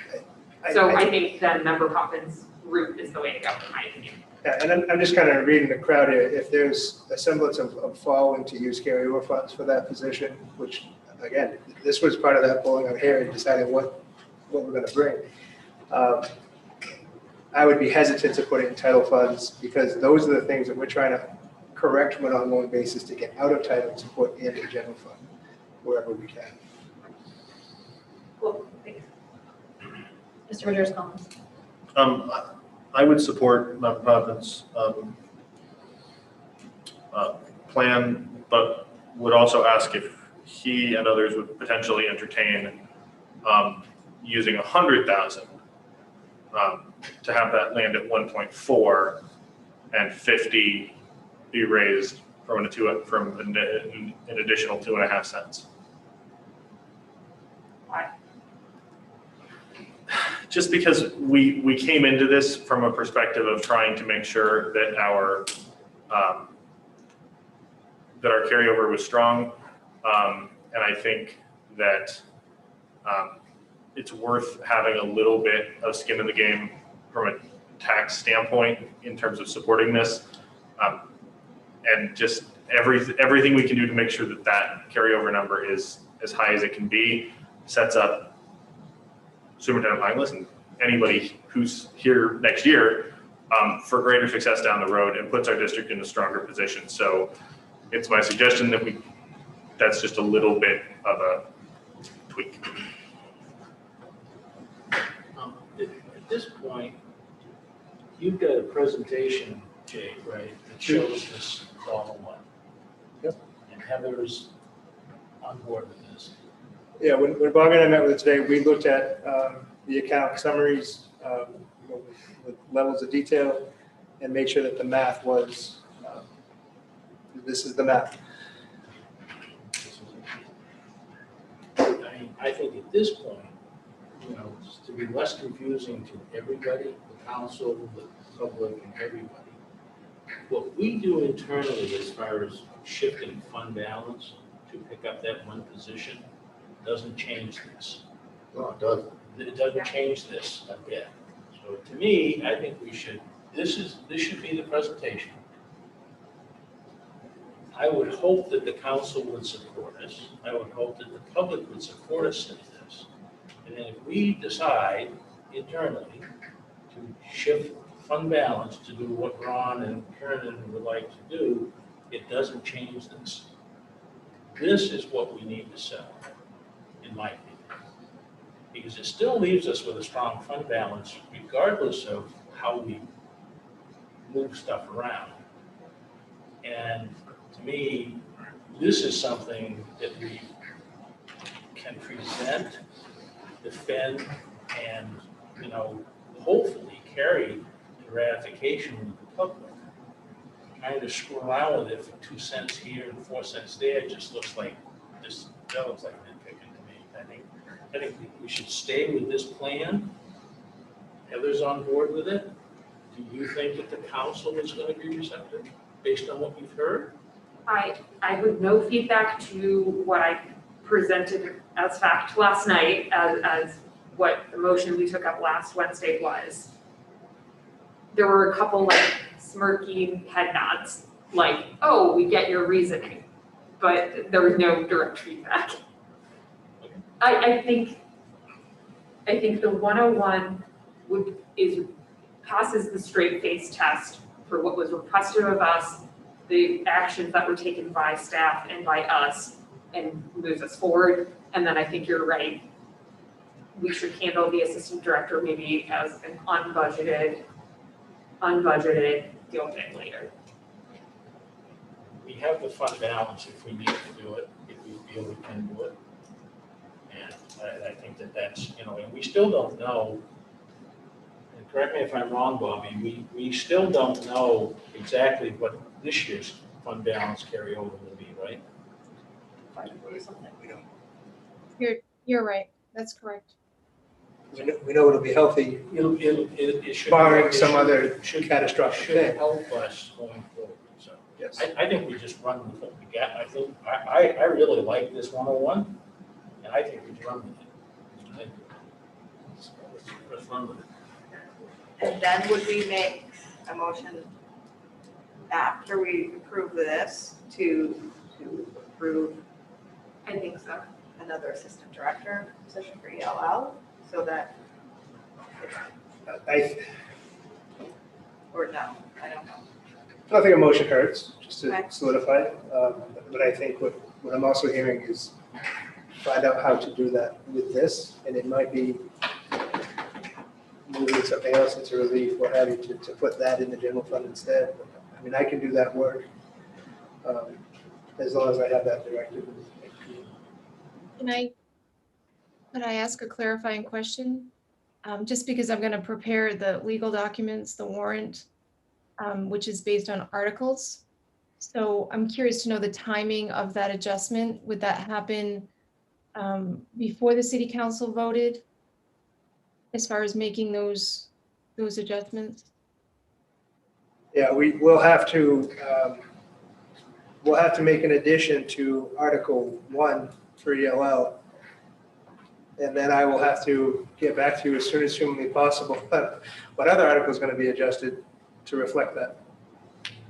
Would it make more sense to just move ahead, like Mr. Damon is saying, and then at our next meeting add this, so that it's sort of adding it as an unbudgeted item? At this point in the process, I'd rather have it approved and find out how to make it happen in a balanced way. If we're adding things in, I'd like to find a way to pull things out. I would just be so hesitant this time of year with other adoptions and a referendum that we're creating unbudgeted items. It doesn't seem fully transparent either.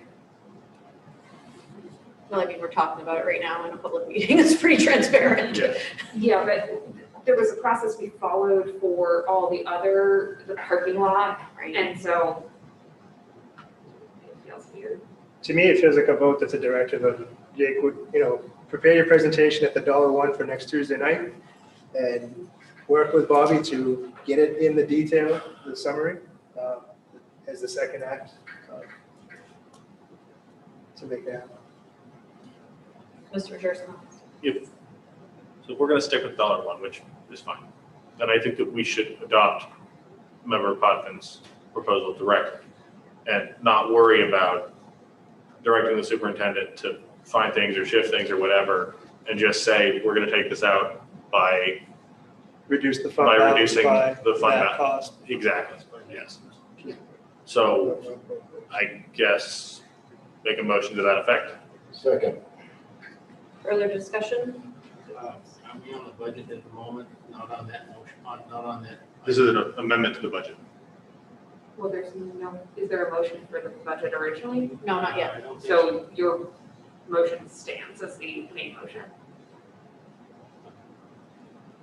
So what was it? So to adopt at 101 with, Sure, okay, let's put it this way. To adopt the budget, the left-hand column there at 101, with one change. And that would be a reduction in the carryover fund balance from 1.5 million to 1.35 million, and a corresponding addition of $150,000 to Article 1 for an assistant ELL director. Does that sound right to everybody? that sounds close to right. Is 150 the exact amount? I don't, Adding the equipment too that goes with the position. oh, but didn't Jake say it's already in there somewhere? Yeah, I would really like to make it about the position. with Right, benefits. can we just say Specifically, I think we less can, the we can, position? we can make sure we can cover Okay. other things, other places. All right. Director Barber, what was that number? Was it 130 that you said? 120. So the motion would then be along the lines to, so in column 1, I'd be shifting the 4.4 million carryover to add $120,000 to that. Yes. And maintaining essentially Everything else. the FY22 total of $1. Yes. Yeah, so that would change that to 4.52 with the carryover fund balance. and an addition of $120,000. Because that's use of. Do we need to say the numbers in this motion, or just the motion is to accept it at the 101 while directing the superintendent to pull out whatever is necessary from here and put it there? Well, the only caveat is I think that I would say, and I suspect Member Poppin might agree, that we want to make sure that this is coming out of the carryover fund balance, and we're not touching anything else in the general fund. Remove the appropriate amount for this position from the carryover fund and into Article And add it to Article 1. Okay, yep.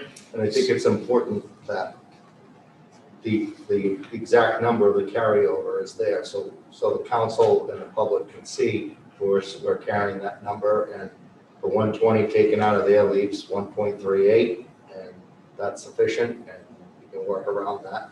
It's a simple enough adjustment, 120 off the carryover, 120 in Article 1, and we approve the one. My only caveat, when we get real specific with that number, which I think will be close, when we start using carryover funds, there's other equation pieces that work into that. So I would actually, not in this motion, say the specific carryover fund balance, but maybe that we adopt the budget as presented with the additional assistant director of ELL at a FY21 total of $1.01 increase. That the funds will, the necessary funds, whatever the dollar amount is, that necessary dollar amount will come out of the carryover It'll come out of carryover. and go but into Article 1. There's steps in the math between just straight. But our expenditures have to match our revenues. We'll balance it, right. Like, that's the game. Right. Bobby will balance that. That's second nature to her. I just want to make sure it's clear that if you see it at the presentation, it doesn't say, you said 4.52, then it may be 4.521 or 4.519. So that being said, excuse me, go ahead. Oh, go ahead, what do you got? So that being said, what we're going to propose to the city council does not show in the right-hand column, right? Correct. Only the 101. That other one never happened. And that being said, I want to make a statement to the public that with what we're moving forward on this mill rate, half of it has already been approved by the public, by referendum for the high school expansion.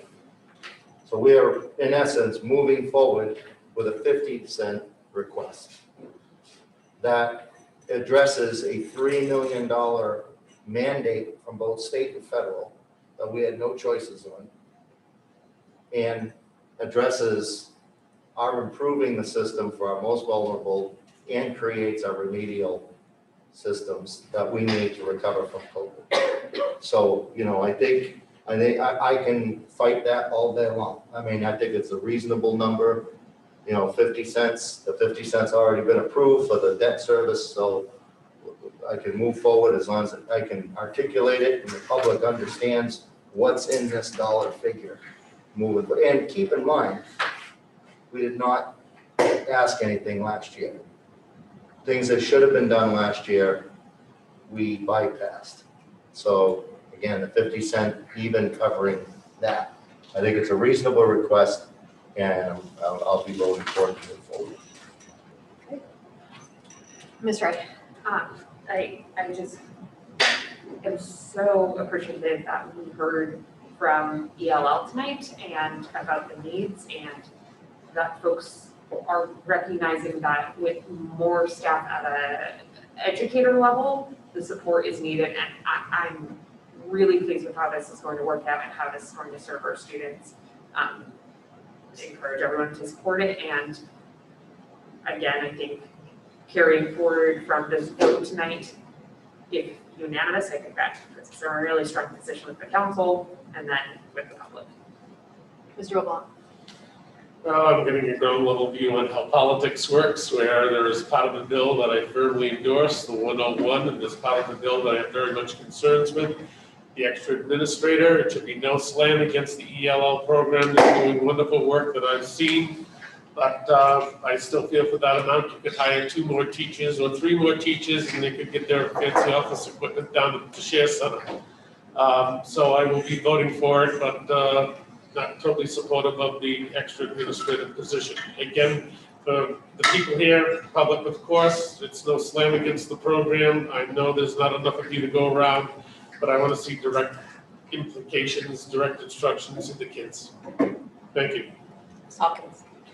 I just want to say, I don't know how you and Bobby have gone to where you've gone without fully falling apart, because I know there's no way in heck I could do it. We asked you for 75 cents, you gave us 78, and I know that wasn't, I'm gonna play around and just say this.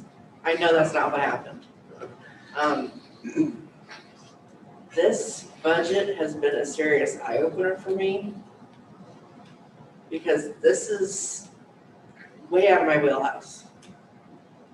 I mean, even the group I work for, we would die to have this kind of budget.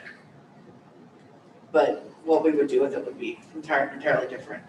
I appreciate Mr. Popman's input.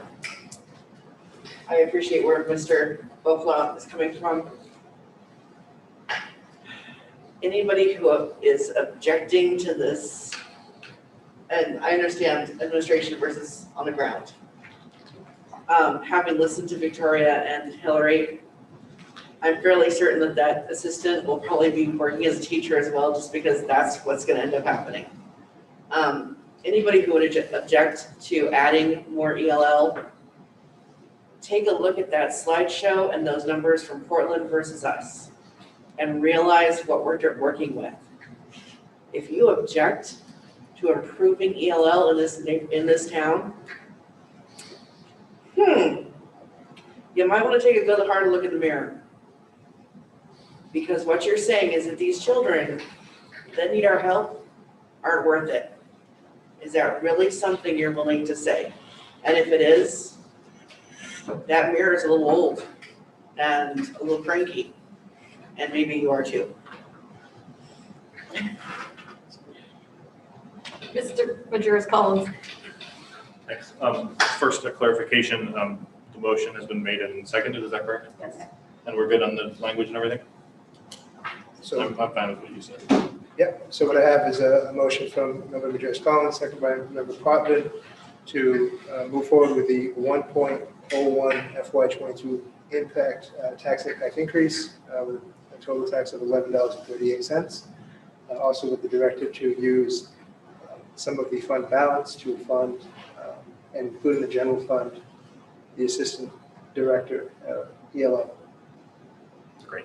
I want to encourage each and every member of this committee, and I suspect that they will, to support this budget. I want to encourage all 7 city councilors to support this budget, and I want to encourage every voter in Lewiston to support this budget. This is absolutely essential for our students. Adoption of this budget is absolutely essential for our students. I also want to reflect on the fact that, during the school committee term, we get to do 2 budgets. This is our second one. This is our last one we're doing as this group. And I think that we are putting something forward for the next school year that is a real achievement for Lewiston students, for Lewiston families, for Lewiston educators, and for the city as a whole. And I think that's something that everybody in this committee should be proud of. And now we've just got to fight like hell to make sure it gets adopted. Vote. That's me. Yes. Ward 1. Yes. 2, 3. Yes. 4. Yes. 5. Yes. 6. Yes. 7. Yes. City Council. Yes. Motion passes 8-0. Yes, that's the first.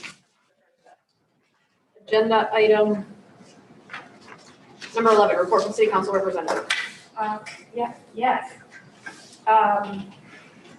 We met yesterday. We continue our review of the budget on our side of things.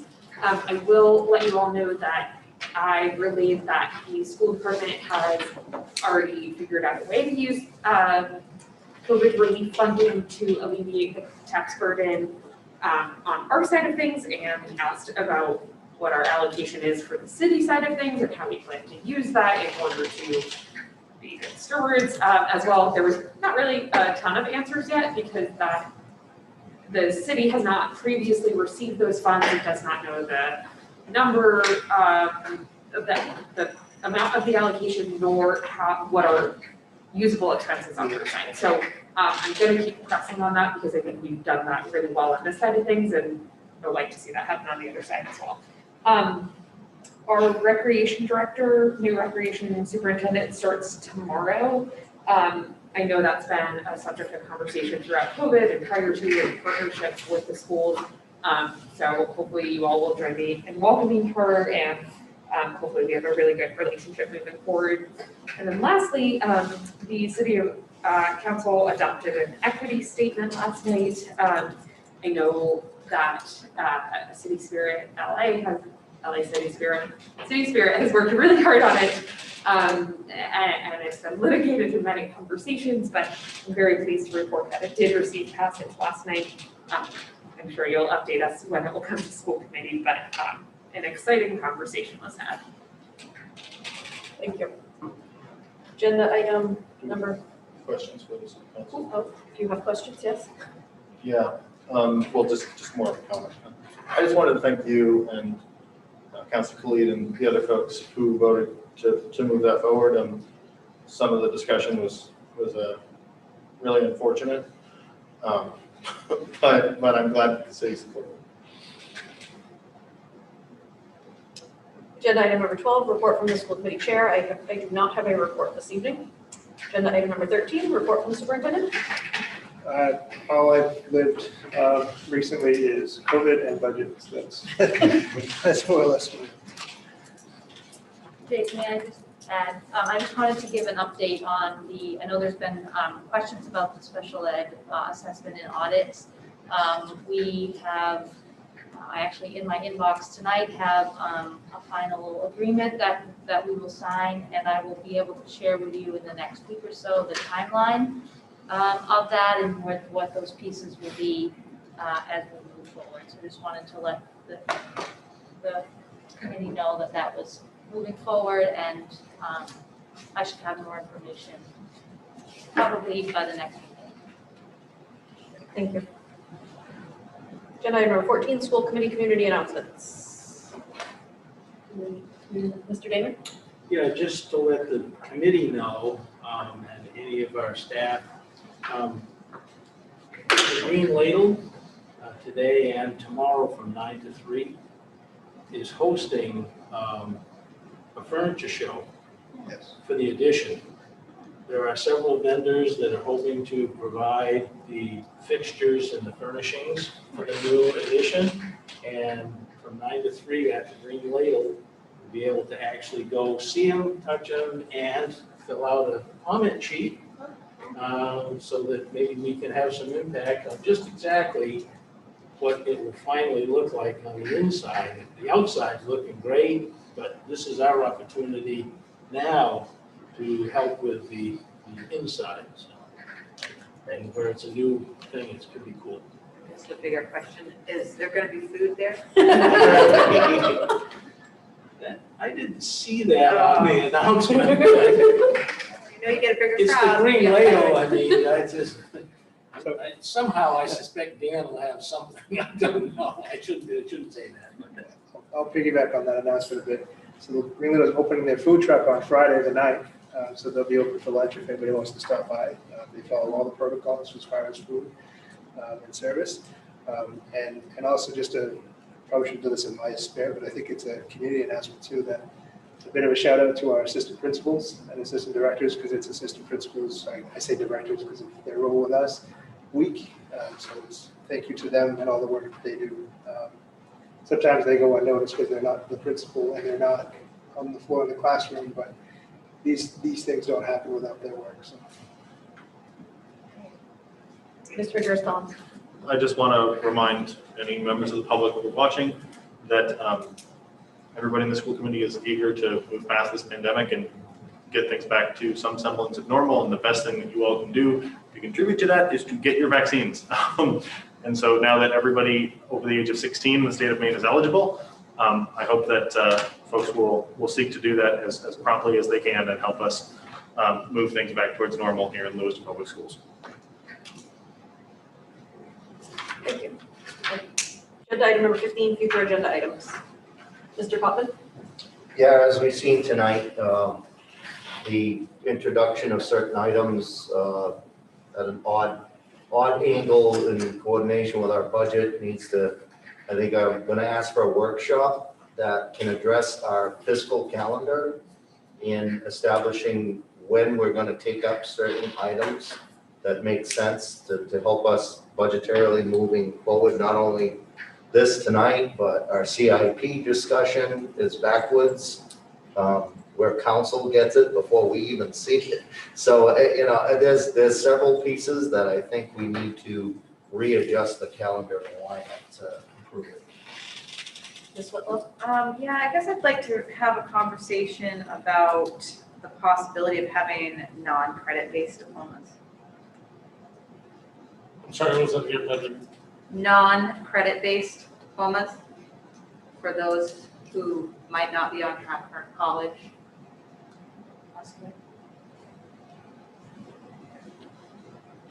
Mr. Witherspoon? Just do one tonight. In reviewing the policy manual, I noticed that we have nothing at all in section H negotiations in terms of guiding our sort of philosophy and values in that. I think there's a broader conversation to be had there, but I certainly would like to see the school committee consider making a commitment to seeking collaborative, interest-based bargaining in all future negotiations. What was that? That the school committee would adopt as a policy that we would be seeking to have collaborative, interest-based bargaining in future negotiations.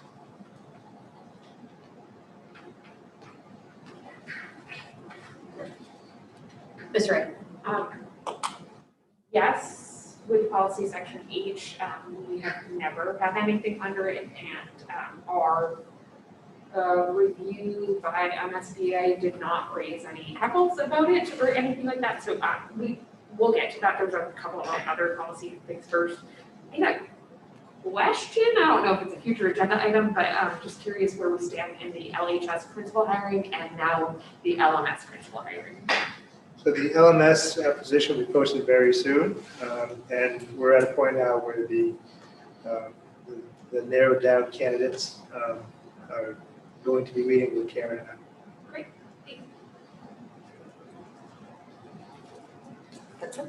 Agenda item number 16, to enter into an executive session to discuss a labor matter in accordance with 1 MRSA 4056D.